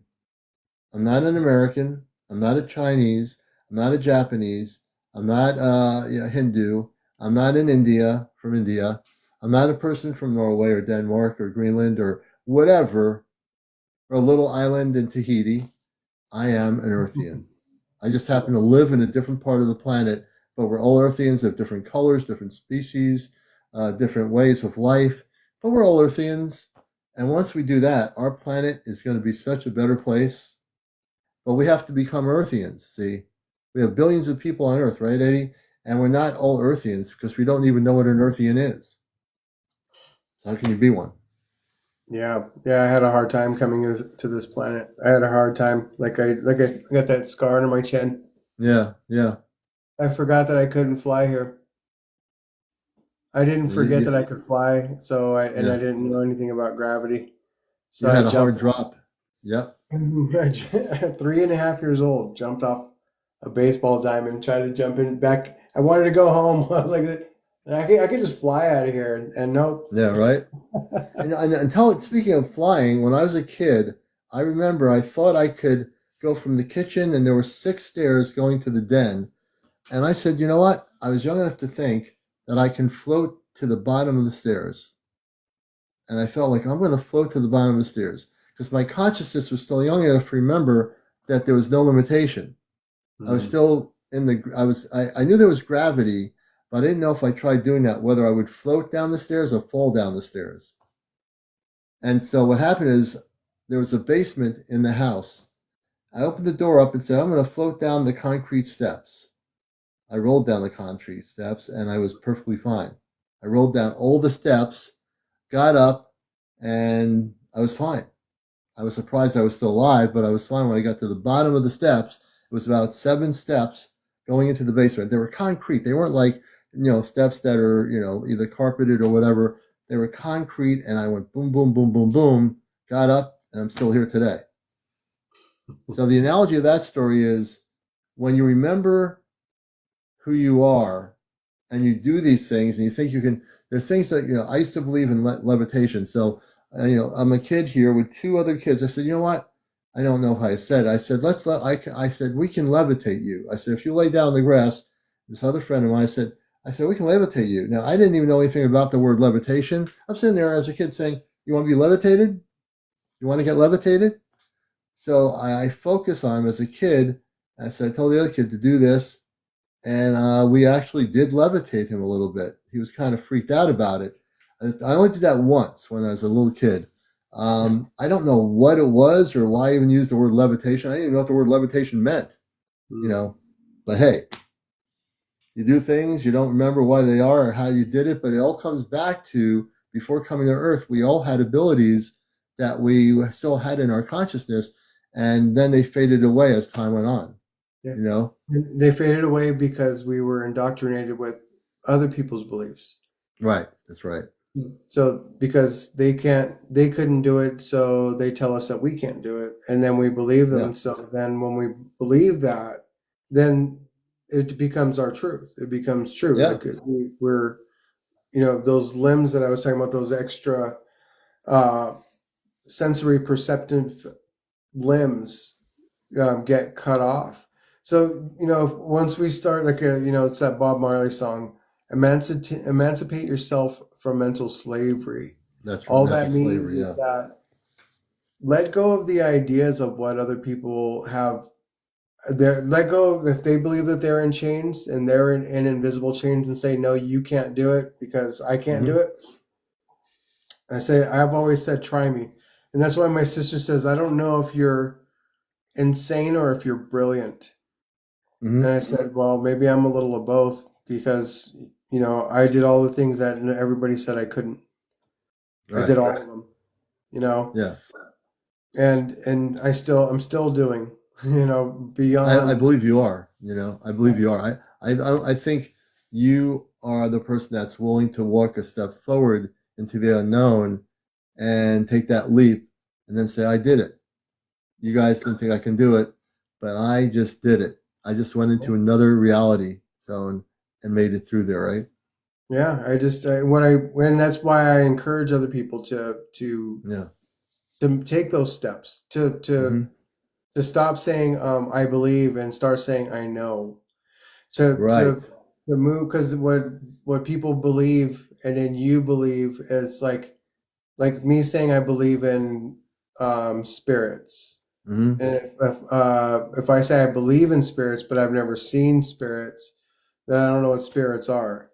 But if I start saying I know spirits, and so what happens is I start to come in contact with spirit and understand what spirit is, and now it's not ghosts or phantoms or things that in my mind, for other people have told me what a spirit could be.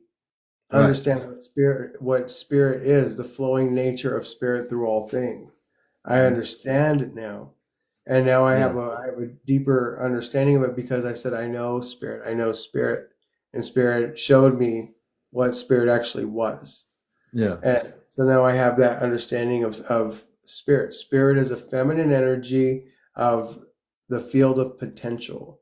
It is the ever flowing, and what do they call it in the Eastern philosophy? They say that the masculine is the dancer, and the feminine is the dance. Right? And so one is the movement, and the other is the one that the movement moves through. So that's Adam and Eve. So when you start to understand spirit, then when we start to understand that we can harness spirit inside of us, we can harness more and more, then we become bigger than our bodies. Yeah. We can extend ourselves out. We can grow in a way that you didn't really quite understand that you could before. And it doesn't matter if you understand that it's masculine or feminine. It's not so important as to allowing these things to flow through you so you can expand to become that that being that you know that's inside of you guys, you know it's in there.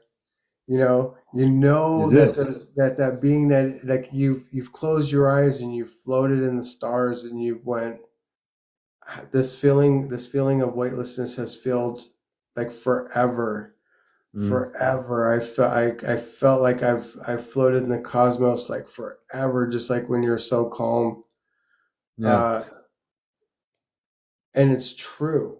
You just don't remember. You Yeah. don't remember the full extent of where you've been and how many lifetimes you've lived. You don't. Yeah, go ahead. I was going to say that what you're saying makes so much sense. A lot of people are saying it makes sense, and that's because you have the flow of experience and the flow of energy when you tell the story, and you're a good storyteller. So when you tell the story, you're talking from the experience. And to say that you have to go beyond the belief system is because you're talking from the experience of being a believer to being an experiencer. The believer is the believer. The experiencer is the one that goes beyond the believer. There could be someone out there that believes in the existence of life elsewhere. They can believe the existence that life is elsewhere, and then there's the one that goes and experiences the life elsewhere. So I can use terminologies in this kind of thing on encounters, like the person who is a contactee. The contactee doesn't believe in the existence and believe that there's life somewhere else that they're connected to. But for some whatever reason, that contactee meets the person or people from another planet, and they can now say that I was taken to planet BZ about 20,000 light years from Earth, come back and say, I can tell you about my experience. I no longer believe that they exist. They came and took me on their spaceship. So if they take you on their spaceship, same analogy as what Eddie's talking about, it goes to the same place. We get there somehow because we get there from the experience. I can believe that the moon is purple or it's psychedelic colors. I can believe it. I might have a trip that says, oh, wow, look at that. It's all psychedelic. Or that's just my belief system. But if I go to that specific moon or whatever, now I can walk on that moon, see what's there, and physically know if there was anything there in the first place.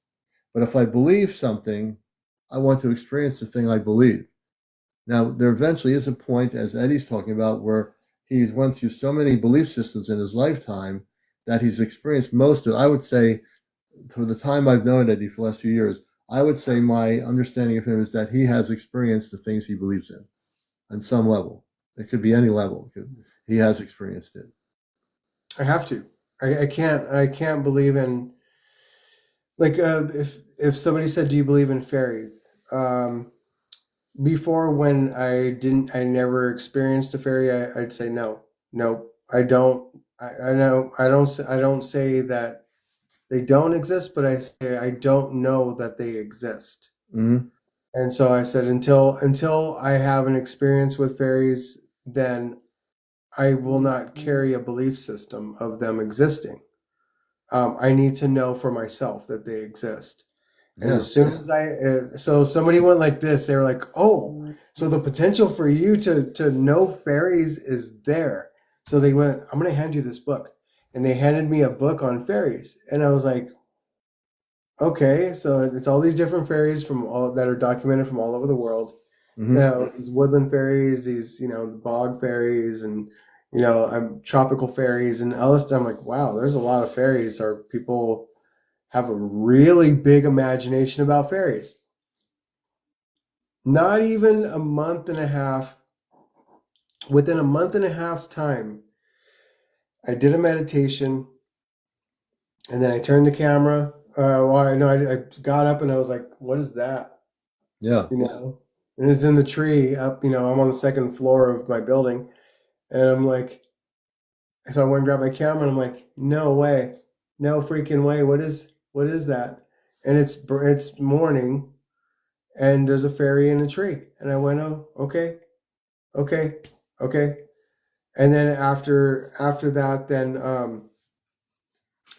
I saw twice. One, I was talking like this with the guy, his face towards Right. me. Uh, and then from behind his head, a blue fairy popped out and then popped back, and then its head popped up from behind his ear a Oh little bit, wow. and then flew away. It flew And away, took off. I was talking to him, and then I'm looking. I'm like trying to look at him while I'm talking, but I'm looking over here, and he's like, "What?" And I'm like, and then it flew away. I go, nothing, nothing. Yeah, You that's know. crazy. And then Crazy. I filmed some in the morning that were hanging out in my tree out Hmm. in Hawaii. And I was Oh like, wow. so but having that was the closest contact with was hiding behind someone's head. Hmm. But I've never had like them come and land in my hand, Yeah. or I don't even know if they would. Hmm. But I would love that. I would love that to have that experience to where one would actually trust me enough that I could just say hi, you Yeah. know.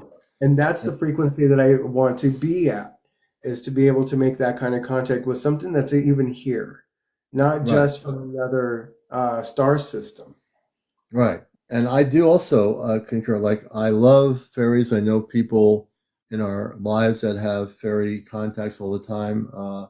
And I also would love to see something like that. I know I probably someday will, and just because I haven't seen it doesn't mean that it doesn't exist for Mhm. me. I understand there's too many people that have had beautiful experiences with fairies, and I'd love to see, fairies someday and experience that because I'm open to that energy, you Yeah. know.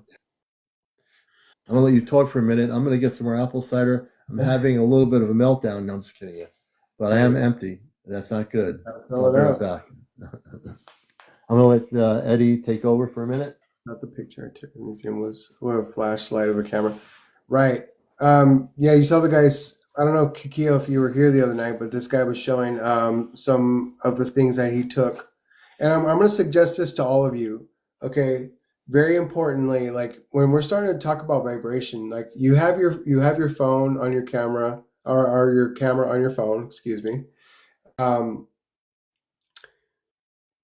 go outside in the evening, or at night when it's dark, turn your flash on, and then raise your vibration. Feel some good vibes within yourself, and then start taking pictures with the flash and see what pops up on your phone. Okay, just do it, and then you can share it with Commander. And no, they don't look like small humans. Some of them I heard that they will look like small humans, but most of them just look like a star. It looks like just a little tiny ball of light. Sometimes they're blue, sometimes they're white, sometimes they are different colors from what I understand, but I've only seen a couple. And the ones I saw were it was a changing color. It was changing colors. And then the one I saw that was behind the guy's ear was just blue. I didn't know. What are your thoughts on deja vu and recurring nightmares? Ooh, okay. So deja vu is um, something you either dreamt about the future, or it was you're having a memory, a recall of a memory of the future when that moment is happening. So when you're recalling, when it happens and you're just going, whoa, deja vu, it's a remembering. You're remembering something that it's like if you've seen something twice, like you've seen uh this your favorite motorcycle, and then it passes by, you're like, oh, that's my favorite motorcycle, because you know that motorcycle because it's in your memory. So when a moment of a memory of the future happens, that is, you're recalling a memory of something that you remember from the future. Does that make sense? It shouldn't make sense, because we think the future is something that hasn't happened yet. But that's because we don't really have an understanding of time, of how time really works. Yeah. We're beings that are timeless. We don't exist in time the way that we exist right now. And the only reason why is because we're on a gyroscopic ball, in space, that is creating a time space. Like they say, you get the further you get away from the planet, the slower time gets. right? You're in the middle of space, there's no time, right? There might be a little bit of time because you're there. That maybe that's your clock would probably tick. The second would just it would be multiple seconds. So understand that, you know, like I mentioned before, when you're angry and time slows down, Mm-hmm. and you're like, oh, it's been 5 minutes, feels like 5 days. When you're so mad, or when you're they say time flies when you're having fun. You're literally speeding up time. Time is going by a lot faster, and you don't even know where did the time go. When we have fun, where did the time go? Yeah. We are time masters. So here's the thing: is if we want something to come faster to us, if we want to manifest something faster, you have to have a good feeling about it. And then instead of waiting 6 months or 6 years for it to happen, it happens within 6 days. Yeah. Is you're speeding up that time. So that's what I'm saying about the time thing is it's not, you're not speeding up to be in 6 years from now. You're bringing that thing closer to you within 6 days instead of 6 years. That's Right. the time mastery that I'm talking about. Yeah. And sometimes, and as Eddie's saying, and watching encounters, we're at 45.5. So we need to get over 100,000 likes on here. So on my side of the page, technically speaking, if all 172 of you will tap the screen, we can amp up the numbers here. So you see 45.7, it's not moving. It only moves if you tap on my screen. You have to tap on my screen, and it'll get numbers up. So everybody keep tapping, as many taps. Everybody get involved in tapping on the show. This is a collective time. We always like to hit 100,000 by 1 a.m. Let's all tap and make it happen. Also, welcome to all the people that are just coming into Encounters. I do see you and acknowledge you. You're all beautiful people. Welcome for finding the show. Encounters is on. It's kind of, when we think about Encounters, and I'm thinking about just now and spontaneously, I'm on this thing almost every night. There's only very few nights when I'm not on here. I've been consistently on here. There are nights when I do take a night off for myself, but I've been thinking about it. I've been on here 99% of the time. I am on here live at some point between 11, 11:30, sometimes 10:30, sometimes a little bit earlier. And that is, to me, a revelation to myself, to realize for myself that shows how committed I am to everybody around the world with this show. I try to keep it as a regular time slot to be here and to have all kinds of great people here, which is you, and have a great audience, which is all of you, all the new people that are following the show, following me. I certainly want to say I appreciate you. I love you. If you're finding us, you're seeing that this show is very different. We have a very inclusive communications, and Eddie's been on this show many times. He knows that it's almost like sitting in the living room with Art Bell and or in a trailer and having, it's like Art Bell for me was someone I respected. I'd been on his show I think once. I was on the show once talking about Ashtar Command back in the day, and when he was in a trailer in the desert somewhere. Now they're in a studio somewhere. He was in a trailer, and that's what made it unique. So if anything happened in the desert, he'd be out there looking at it, I'm sure. That's what makes things unique. We created this to be a place where we can have a community of viewers from all over the world and to learn the truth about cosmic realities. And then, when we talk about UFOs, it's not just, it'd be very boring if I talked about, oh, did you see they built a nuts and bolts spaceship over in NASA to replicate a spaceship from our planet? Who cares? That would get old in a minute, in a nano minute. What we do is we explore and talk about everything, including what the spiritual context of our reality. Tonight, we're talking about everything related to the physical manifestation of who we are, because if we don't know who we are, how are we going to make contact with people from another planet? If we don't know who we truly are, these things in the discussion of ufology are extremely important. We'll have nights when we'll talk about the person's experiences. We'll have somebody with top security clearance on here, but it's not all about that. That's a part of it. The most important part is for us to wake up, right? For us to understand who we are. If we don't understand who we are now, when are we going to start doing it? When are we going to start taking that kind of leap of faith? We have to have that leap of cosmic faith within ourselves to get to that realm. But once we do it, we will be there. Um, and I think it's really important tonight that we're having this discussion, which is transformed from the beginning I got on here. See where we've gone now. We've gone so much from where the beginning was simultaneously with a synergy of light when Eddie came in here. And I said, oh, he's got to come on here. There's a reason.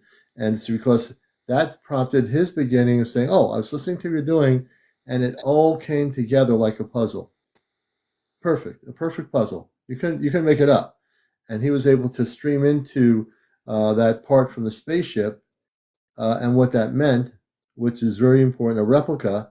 And we went from that to all these other important areas that help us get to be a better person as we get towards our contact period with our star family, our space family. They do exist. They're out there. I've said it for years.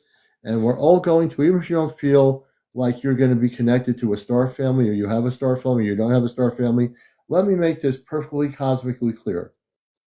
Don't worry about whether you have a star family. You all do. You might not know who they are. You might not know where they're from. You might not know where they live. You'll eventually see them. It's just a given. In this lifetime, you're going to meet your star family. It could be generally speaking star family. It could be very specific to an off-planet space family that you come from. So it could be either or. So don't feel sad if you say, how come some people have had contact with their star family? I have not had any contact. It's not that you're any worse or better or indifferent. It's just that your time hasn't come yet, so to speak, most likely. Hmm. But no one's forgotten. No one's Like ever I forgotten. said, my star seed is Pleiadian.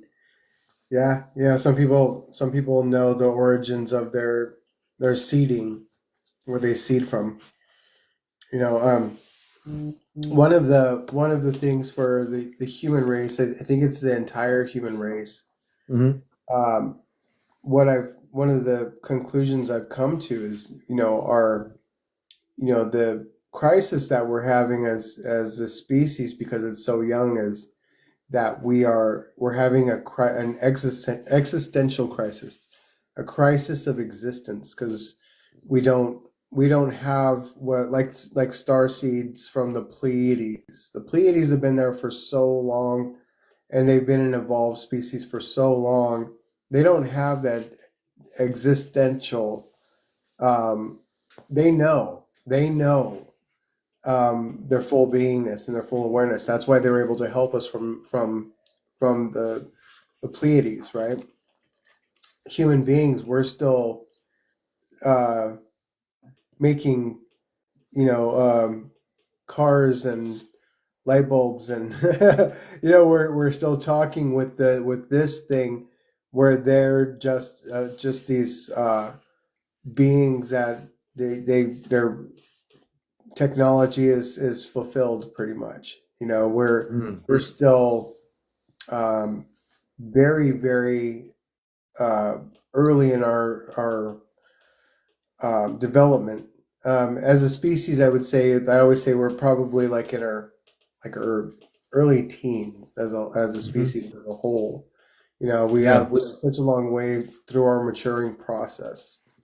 We got 1,000 years before we actually become stable, like completely stable as a species, to be out of this mess that we're creating now.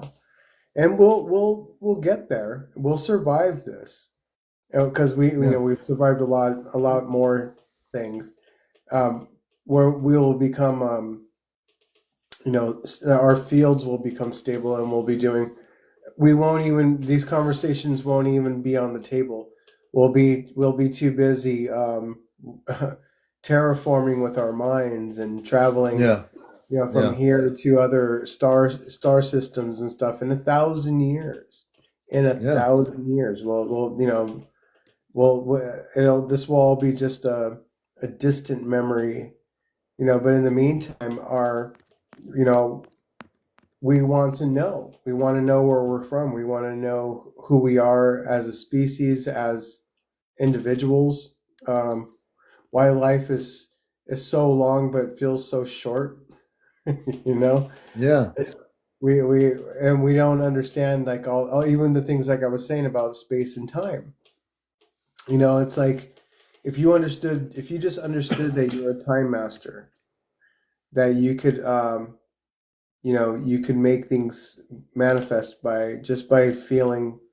And it's like people will go, that's pseudoscience, horse hockey, and it's like, no.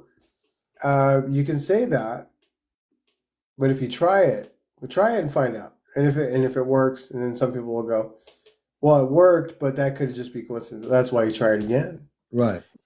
And that's why you keep pace with doing these things.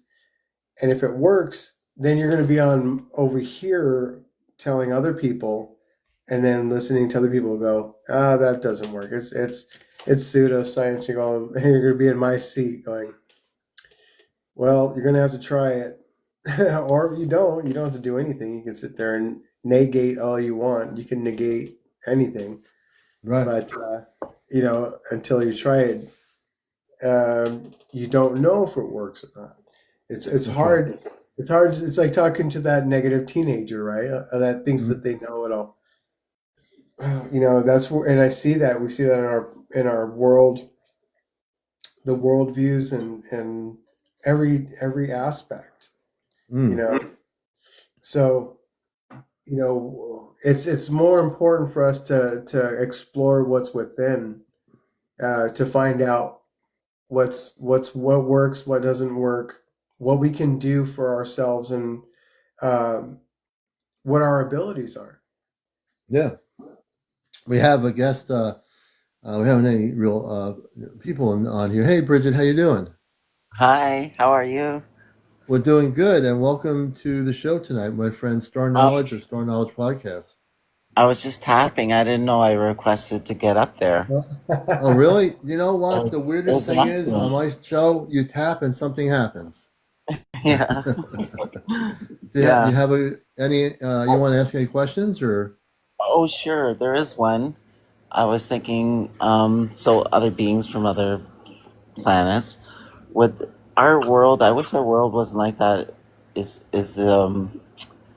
that we have to, like in the Wild Kingdom, for instance, we have to eat. So we have to eat each other. Mhm. Like animals eat other animals and things like that. Would that scare away aliens? You guys are so violent. Your No, animals are killing each other. For the food chain. The food chain. I wish we didn't Yeah. have that food chain thing going on. it's beautiful. Yeah. It's a beautiful thing. We're eating ourselves. You know, Basically, that's the truth. Yeah, I mean, in Yeah. in a nutshell, everything is connected. So when we think about eating a plant or eating and it's funny because I always go, "Oh gosh, there's going to be that day when a whole bunch of things eat me," and it's into oblivion. You know, Yeah, they will. that's kind Yeah. of that's kind of cool. Yeah, I guess it's a cycle. Hmm. Yeah, it's Um, just like it is like Bridget. I remember watching the Disney movie, and it's sort of like a cycle of life with the animals and everything, and the king lion and all that, Lion's King, whatever. And it's sort of and what we're talking about, it's the cycle of life, right? mhm. Basically, kind of a beautiful thing. Yeah. But the cycle of life here goes very differently than the cycle on Andromeda of the Palladian star system, where that cycle is different than eating each other up. It's a different kind of cycle, vibrational frequency. So would the aliens be kind of weary of coming here because of our cycle No, life? they're not worried. They're ready for us. They've been here for billions of years, living under the earth, in the Oh, inner Okay. earth, in Antarctica. They don't care about that. they came when there was dinosaurs. They didn't. They've been coming for a long time. Yeah, yeah, they Oh, have. it's You just know. scary to see. Like I've seen on TikTok, some animal attacking another animal in somebody's Hmm. backyard, and it's just, Hmm. it's so violent. Because we're domesticated beings now. Yeah. That word domestication that's the scary part because Yeah. it's taking away our teeth, our fangs, because we're born with fangs. We're born with Yeah. claw instincts. You know, Hmm. Drip, drip meat, I guess. But the thing is, the Yeah. thing when we look at all this from the perspective, if once you can expand it, and of course it's good to focus on what we see here and the reality of our planet the way it is on many different levels, right? But as we become awakened in our starship or starseed-ness or what have you, we realize that we're more than just all of that. That is who we are on a basic, a basic common level as human beings and as life on Earth, be it a bear, be it a deer, a cantaloupe, an antelope, or whatever. That's our basicness of who we are. But we go beyond our basicness to a much higher level frequency. That's where we start. It's like going to first grade. We're doing all this crazy stuff, like in the stone cave times of stone men and stone women. They did certain. This is what they knew how to do. This is what they did. This is what they always did. But you go from the Stone Age to the Galactic Age. We are certainly going to be different kinds of people um, than we are now. Hey, Roxy, good to see you. Good to see you, brother. We are definitely going to be different people than we were originally. I mean, if all the space people from highly advanced civilizations still were the same as we were eons ago, they wouldn't be able to travel here. But because they're able to travel here, they graduated eons and eons. It's like going to a university. They went to a galactic university and made it through the university, and now they got the spaceships. They are now living in peace, and they're coming here to tell us, we went through this thing, but a really long time ago. We now are going to show you. We're not going to have you, drag you along with us. You're going to do this too. We're going to show you how it is on a new planet Earth with your vibration, how to live harmoniously with each other.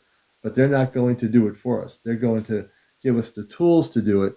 And this is the one thing people need to understand. The space people are not going to do it for us. They're not going to clean up our planet for us. They'll help us, but we're going to be the ones, since we messed up the planet, we're going to be the ones to clean it up, basically.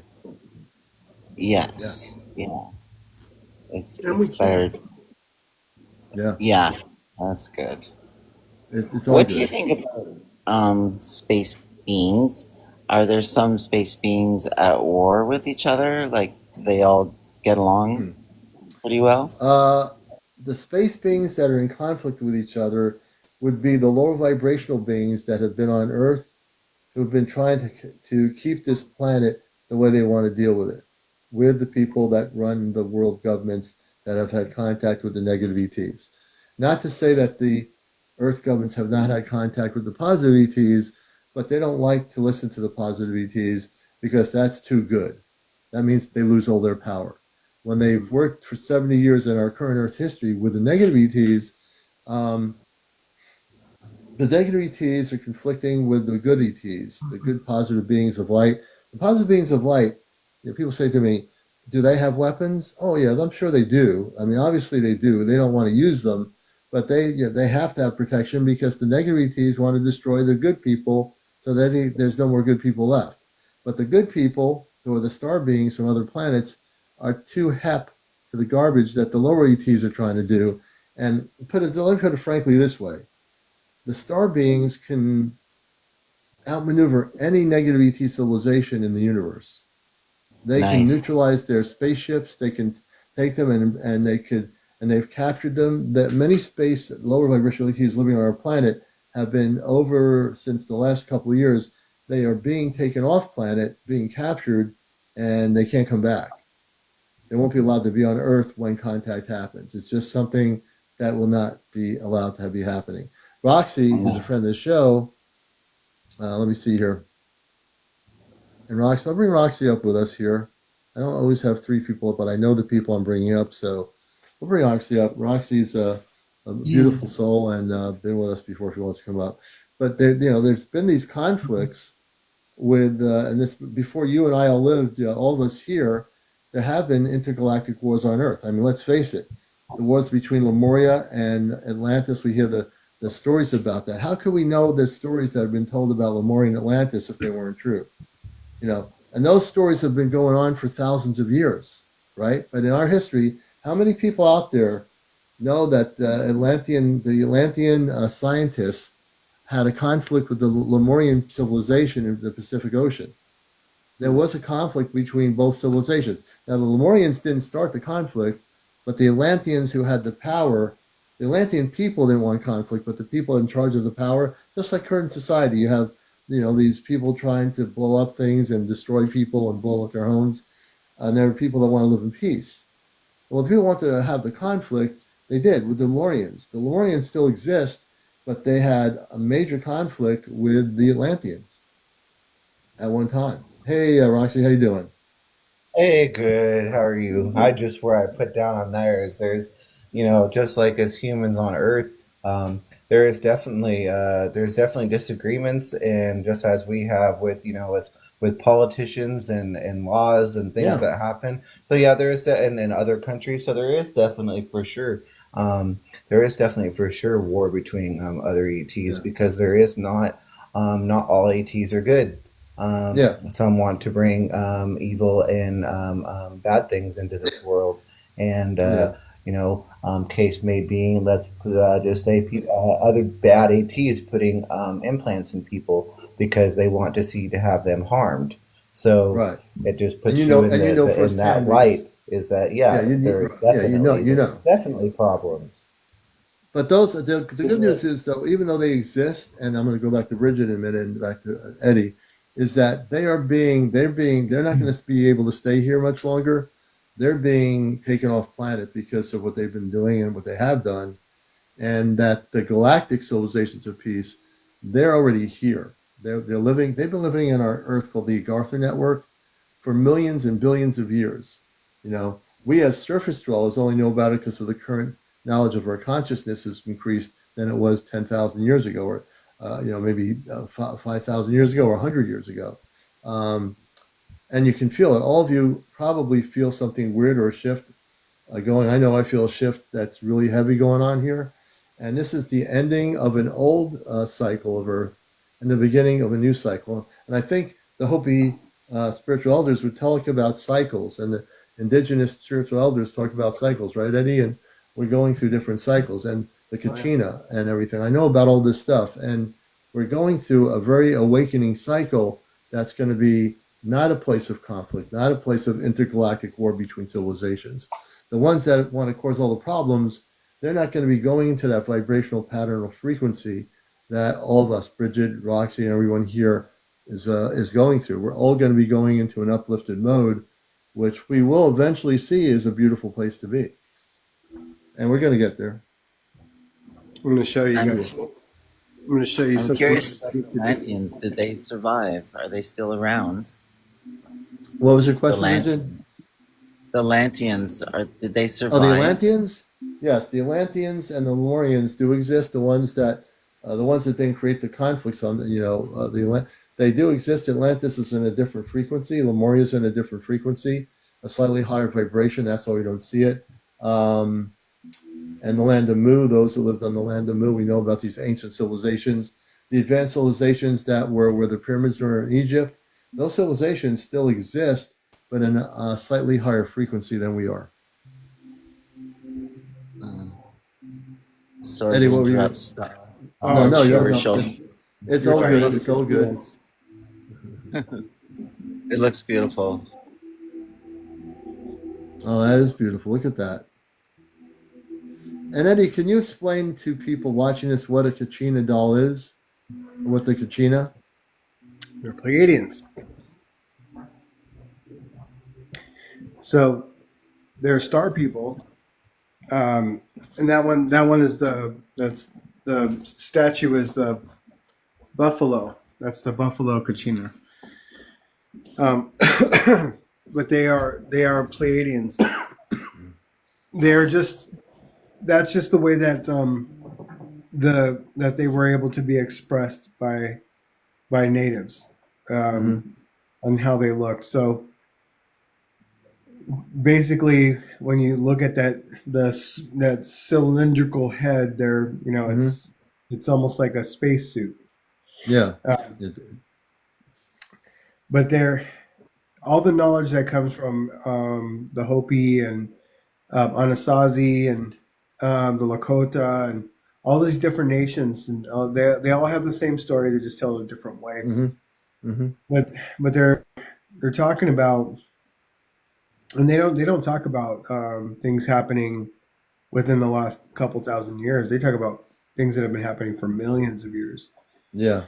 So yeah, so the prophecies, when we're talking about prophecy, we're talking about things that are stories that come from the stars, not um, things that come from a wish. You know, a prophecy is not about a wish. A prophecy is to be able to look at the stars and to be able to see the movements and see how they've moved before throughout hundreds of thousands of years, if not millions of years, and to be able to predict what's going to happen in the future because it's already happened before. Yeah. So that's a prophecy. So I mean, it's not going to happen the same way, but it's going to happen very similarly in the way that it's happened before. That's a prophecy. So it's almost like a diagnosis, as we use that word diagnosis. You know, it's you know, we already know what's going to happen. It's just how and when. You know, so we've lost a lot of our ancient ways to keep track of the stars that we had before. So you know what Pleiades? The Pleiades are lights. Some of the Pleiadians are light beings. They're actually just pure light. Those are Hmm. the elves. Those are the elves. Those are the ones that you call angels or archangels or arch and angles, right? Yeah. So we call it we're our the way that we use our words.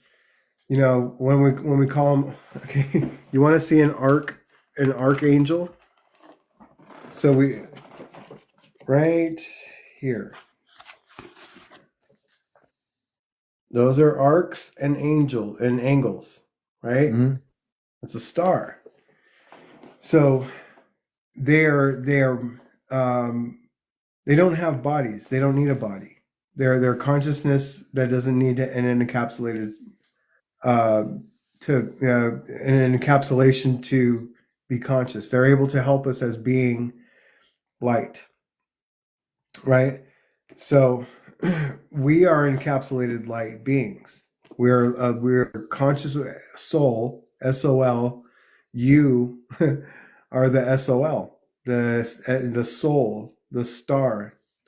You know, once you start to understand that everybody is light, the only thing that happens is a lot of the people that are um, not so happy people are dim lights, or Hmm. you know, if when your light is dim, your information doesn't work as well, right? When you're sad or when you're tired or when you're angry, um, your brain processes don't work so well. Your memory recall doesn't work. But when you're shining bright, when you're happy and vibrant, like you can recall, you know, everything, including the way something smelled on the 4th of July in 1985. You know, you're like, Yeah. whoa, yeah, I remember everything. Oh my God, it was such a great memory because you're lighting up, and then it's causing your brain to light up because it's you. You are the power source Yeah. for your body. So that's why it's important to shine, to be bright, to be happy, to be functional, to put good things in your body that keep it optimal. You know, Yeah. you're a race car. You know, when you're driving a car at 30 miles per hour, it doesn't act like a race car. That's right. You gotta put in full throttle and you know give it the goods, and it'll be an optimal. You know, so we are, yes, sun gods. We are sun gods. We are the sun gods. And the thing Everything. is, I remember, I go back to the time when I met this Hopi elder in Connecticut. And my wife and I were driving up in the Canton area, and there's this blue little house on the main route there. And we pulled in, and we met, it was like the most beautiful experience, the woman who ran the shop. And then there was this tall man with the Hopi hat on, and he was tall. And he was a man that knew things. He didn't say a word. He just like stood there, smiled as we were talking to the woman, and he was listening. He was listening really carefully. And this woman and we had a connection. And one of the stories that I'm going to tell it, I might have told it once or twice, but the woman said, and she was very tuned in with the Hopi elder, and she said, "You're going out to the desert." I said, "What do you mean I'm going out?" This is years ago. "You're going out to the desert. There is a weapon buried in the desert." I don't know if it was Arizona or somewhere. It was somewhere out there. And said, "You're going to go out there and you're going to find this weapon that goes on your arm, and you're going to put it on you, and it's going to fit on your arm." And she was telling me what I'm going to do. I'm like, I'm sitting there, I'm standing there listening to we never met before. And as she's talking like she really knows and she knows. And so I thought about it for a minute, and I said to myself, she says, "There's something coming towards the earth." And she says, "You're going to find this weapon, you're going to destroy it and send it back out off the planet." I said, I don't know how to destroy anything. How am I going to even find this thing in the desert that I'm supposed to put on my arm? And she was really amazing. And the Hopi elder was there, just standing there listening. And I knew when I looked at him, he had a great deal of cosmic understanding and knowledge. I was in awe of the Hopi elder. I was in awe of the Hopi elder. But when she told me about this weapon, at that point, I made a decision. As soon as she told me the story, I said, "There's no way I'm going out somewhere in the West Coast in the desert, and I'm going to find this weapon to destroy this evil energy that's coming to Earth." And I never did go out there. I never did try to find it. And we're still here. So there you go. We're still here. I've never told that story before, but I thought it might be kind of interesting to share on the show here. Oh, look at those It is stones. interesting. Look at all the stones Eddie has. And I have Kitty on. I got Bridget on here. I got Roxy. I have Star Knowledge, Eddie. And then, of course, I have CmdrAleon here, which is me and all of you. So there you go. We're at 84.7. As he's showing that, we need to get to 100,000. Can everybody please do 5 minutes of tapping on the screen? Everybody. On my side of the screen where my box is, you see the numbers 84.7? Those will go up. If you tap on my picture, you can bring the numbers up really quick. Can we get to 100,000? I want everybody to collectively tap in the community here so we can do that. I trust you can all do that. I couldn't You're a tap good before tapper. because I had a cat on my chest. Oh, okay. And he'd probably, or she would probably bite me. Flat Moon Walker says, "You saved the earth and all mankind, Commander. Thank you." And I'm thank God I'm not egotistical when I hear something like that. I'm not sure if I saved anything. I mean, but that's me being the human being that I am to keep myself grounded. But thank you for saying that. Oh, we got to bring frequency up, folks. I got to bring frequency up. I'm telling you, folks this is gonna blow you away. I've got to tell you, I am so excited. Eddie, everybody here, you're going to be blown away by this. I'm going to step down. I'm going to step down out of here. Okay, but be careful stepping off the ship. Eddie, thank you for showing everything tonight. Eddie, our guest star knowledge, he'll be back with us again with more amazing things. Frequency, good to see you. Let me bring Eddie down. Hold on a minute here. You can bring me down if you want. Hey, what's going on? Okay, we'll do that. Bring me down. Bridget, thank you for being up here. I appreciate you, sister. You're going to love this. And hey, Frequency, can you hear me? Hey, Frequency, can you hear me? Yeah, I can hear you. I'm just at work. Great. I'm actually waiting on the load to be dropped.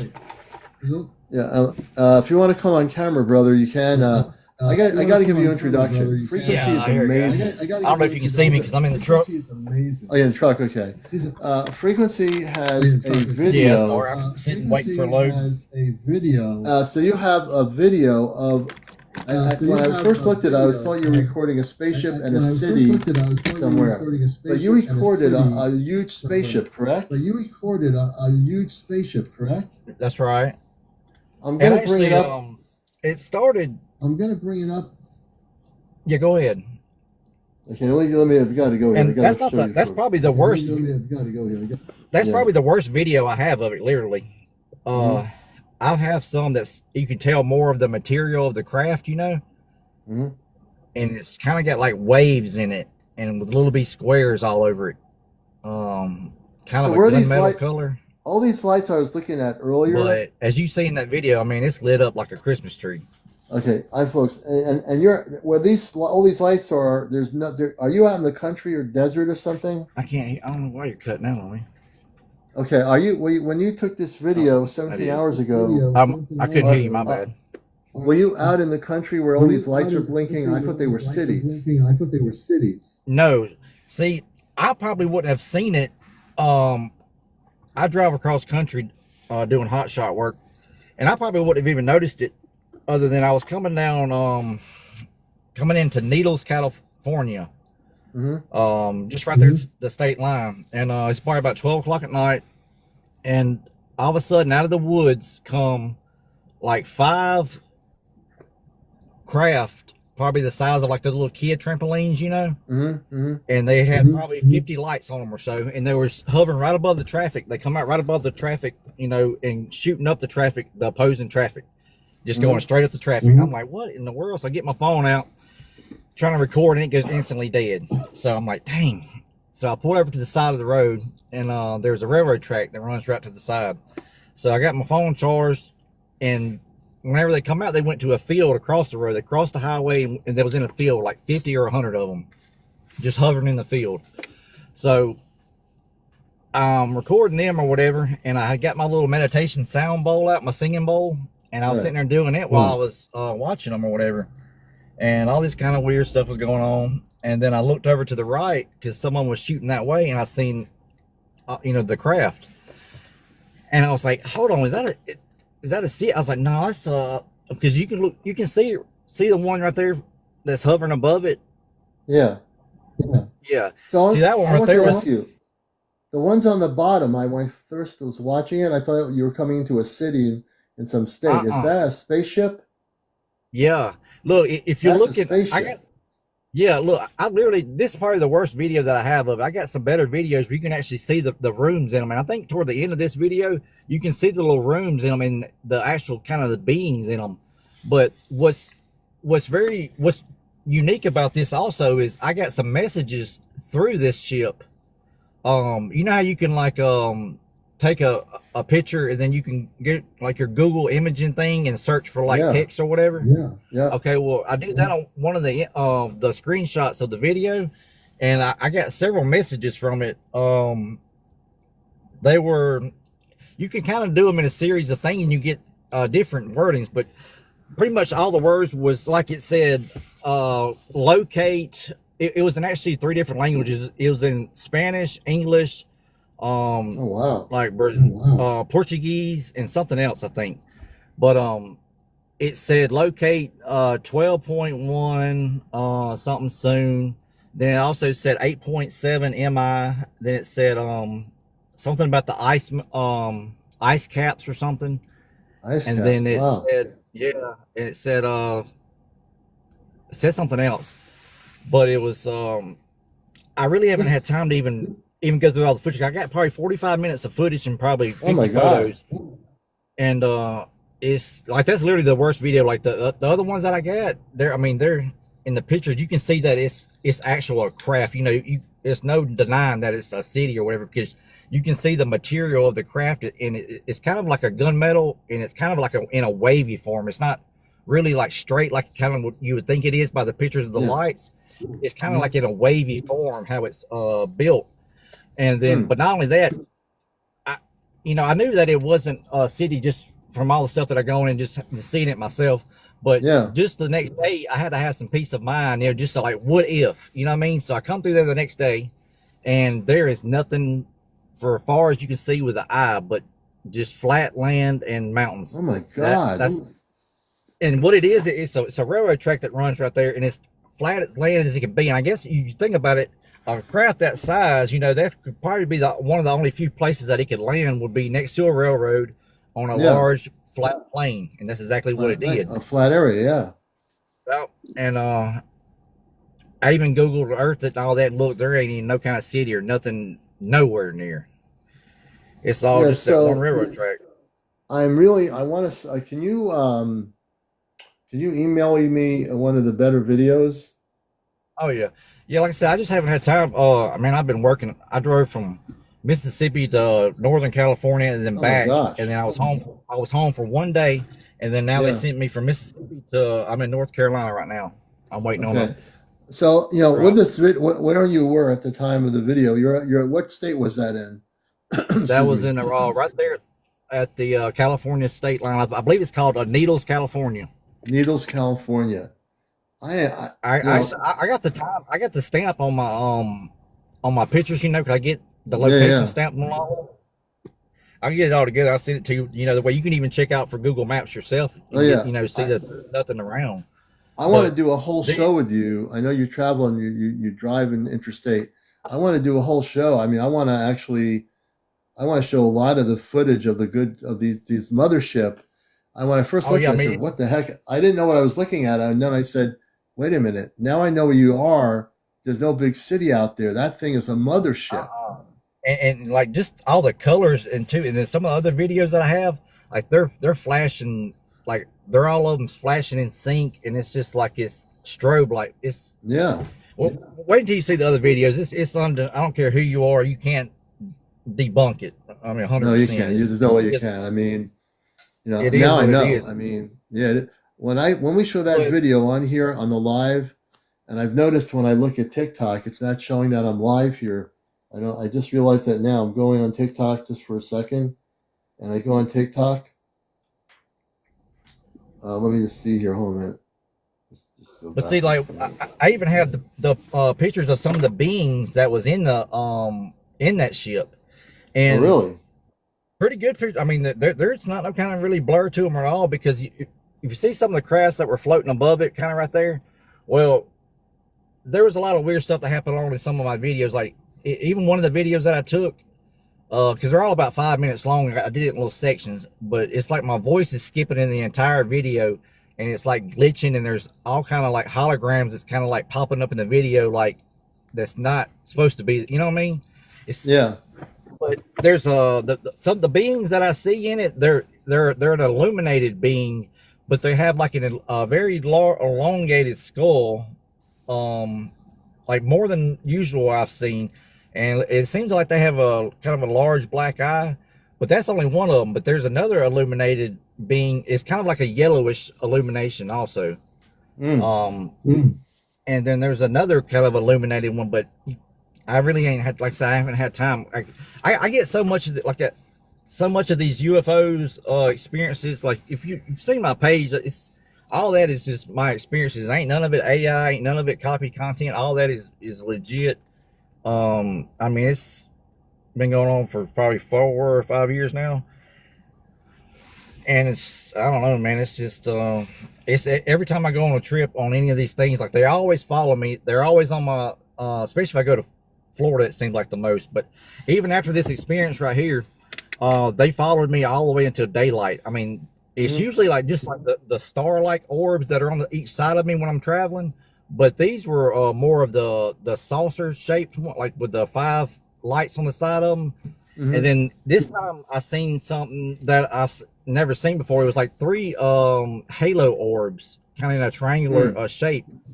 And if I stop, they stop. You know what I mean? And then it was like I even asked them to do some things sometimes, like we might make this kind of movement or do this. And like one of the videos from this experience here, I asked if it could turn its lights to green, and it did exactly that. It moved. I asked if it could move from left to right. It did exactly that. Oh, And wow. these are at ground. These are like ground level. They wasn't in the sky level. These come down to the ground level. They probably they kept their distance probably within about maybe 100 yards. They wouldn't come no closer than that. But it there was a lot of stuff that happened that night. Even prior to that craft, I was sitting there eating some Taco Bell or something, and Mm-hmm. out of the sky, just this is probably about an hour away from this scene here, but there was a green like an orb light that kind of like a meteor green, how they look, Yeah. but it come from shooting out of the ground, like from the ground level, and shooting straight up to the sky, like it was a message or something. Yeah. And I seen that, I was like, dang. And I'm Let me always ask you a seeing question. I gotta ask stuff, you. but I'm like really fascinated. Frequency. with everything. When you were on the borderline, Needles, between California where you were, you said you saw close-ups. That was a mothership. That thing was huge. Oh yeah, it was. Do you think, we talk about the space people are here now getting ready for contact. Do you think that, and this is again, I'm asking you out of the, world question here, have they communicated verbally with you yet? And when you say you've seen them in the ships, what do they look like? Do they look like us? Well, I've literally seen all kind of forms of them, from the grays to Yeah. the, I mean, all of them. But I've seen the, far as a humanoid like ones, I really haven't seen much of them, to be honest. It's just they're all most of the ones I see, they are light beings. They're Light illuminated beings. beings. Yeah, These they are are illuminated. illuminated. That means they're very, very high frequency if they're illuminated. So they're on this huge, huge mothership with these illuminated beings, everybody. I can't wait to see more of your footage, man. I want to show it Oh on yeah, here. I want to show the I'm gonna get footage. some stuff together here actually in a minute, because I gotta wait around for this company to open. Yeah. I'm gonna try to get some stuff ready. So just check out my page tomorrow, and then I'll send you some stuff. Yeah. And tomorrow night, I'll be dedicated to, if you're around, I'll have you back up. I'm going to show the video footage, and if I can, I'll post it on my Astro Command Spaceship News page and FYP it all over the place. Oh yeah, I mean, you can do whatever you want with it. I'm not. Okay. You're free to do with any of my stuff. I mean, I don't. No, I love that, but I'll use it I just want the appropriately. people to see, that they are. It is. They are here. They do come, Yeah. and they do. Yeah. It's real. But some This people are is going still to in be, disbelief. from my perspective, your footage you're going to send me is going to knock everybody out of their heads there. This is going to be probably the best footage of space people in a mothership. And I'm going to show it just Yes. this is not his best video, but I want to show it again. It's not 124. Let's see. Let me go back. It most definitely is. And this isn't the first type of footage like this I've had. That's I mean, I believe that I have probably the most UFO footage that probably any civilian has. When I say I literally, like, Commander, I literally have over 2 terabytes of videos and footage. I mean, I've got so much that I literally could not even go through it in a lifetime of, how you got to go back through it and look at everything and all that. But I have that many experiences. It's I don't know, it's daily. It's anytime I record anything, they're there. It's always. I just want to show people the video footage before we call it a night just for tonight, but let's get everyone to see this for a minute. I think it's phenomenal. If you look toward the end of the video, if you look how it's kind of in sections, like you'll see kind of they're kind of like large rooms. It looks like it's about a 4-level ship, but here's the let me just do this here. Wait a minute. Here's the ship here in Needles, right on the border of California, and I can't make it larger. Well, I'd have to. Let me see here. Can I do it? I'll try to hold this here and do it. So let's see here. Here it is right here. I'm trying to bring it in larger. Look how big that ship is. Again, I'll move it forward here a little bit. And I really wasn't going to post anything until I had all the better the footage and all that together. I just did that kind of in a hurry, and it was the only video that was, it wasn't shifting from landscape to portrait. You know what I mean? Yeah. Yeah. No, you're going to do it the right way. This is just, and this is like not his best video, but look at that. I thought that's literally the worst one. The worst one. I was looking at this earlier, and I said, "Oh, he's near a big city," and then I said, "Wait a minute, that doesn't sound right." But now that I know where it was geographically, that was a mothership at ground level, correct? Yep. You can see the little red lights and all on it flashing. And you get toward the end, you'll see like the bigger rooms, and you can actually see some of the beings in them. But I've got some, if you like this one, you just wait till I'm going to hook you up. Let me tell you, man, I am so excited. This is like the smoking gun of UFO footage. This is for the whole world to see this. This is what I mean. I'm actually going to turn my line in here for a minute. Well, I'm going to turn on now. So here's what I got to say.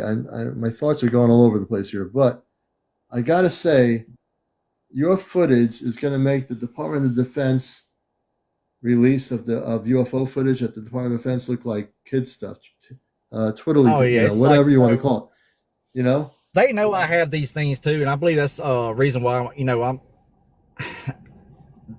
they know it all that I have, and I think they're trying to figure out why I'm able to capture all these different types of beings with such Yeah. ease. I mean, that's a whole other I think it's topic, because but you have, on some level, you have a connection to those star beings. I right, think, you couldn't have that. You couldn't have them coming that close with a big mothership and out in the desert on the border of two states at night and say, "Here we are. We're right here for you. Take some video." right. I mean, And that's amazing. that was another one of the messages that was in that thing. It said like, this, us, or you is how it said it. It was kind of weirdly Yeah, worded, but that's what it said. yeah, yeah. But I have several things of even experiences with myself that are very not of the normal. You know what I mean? We got to talk Um, about that, man. Are you going to be on tomorrow night? oh yeah, yeah. I'll be working like I am now, but I'm not doing Okay. nothing. When I get on 11 o'clock, you're going to be my special guest on Encounters, and we're going to send me some video footage when you have some time, and I'll get it on tomorrow night. We're going to talk about it, and we're going to blow the water of really good footage of spaceships, which Oh Frequency yeah. of Everything has. This is going to blow the water out of all the social media. I think in all the years of video footage I've looked at, this is going to be, to me, this is the most amazing footage I've ever seen. I can't And wait it to see was the rest of it. what was crazy about it was when I was recording it. You can kind of tell when a video is going to be good quality or not.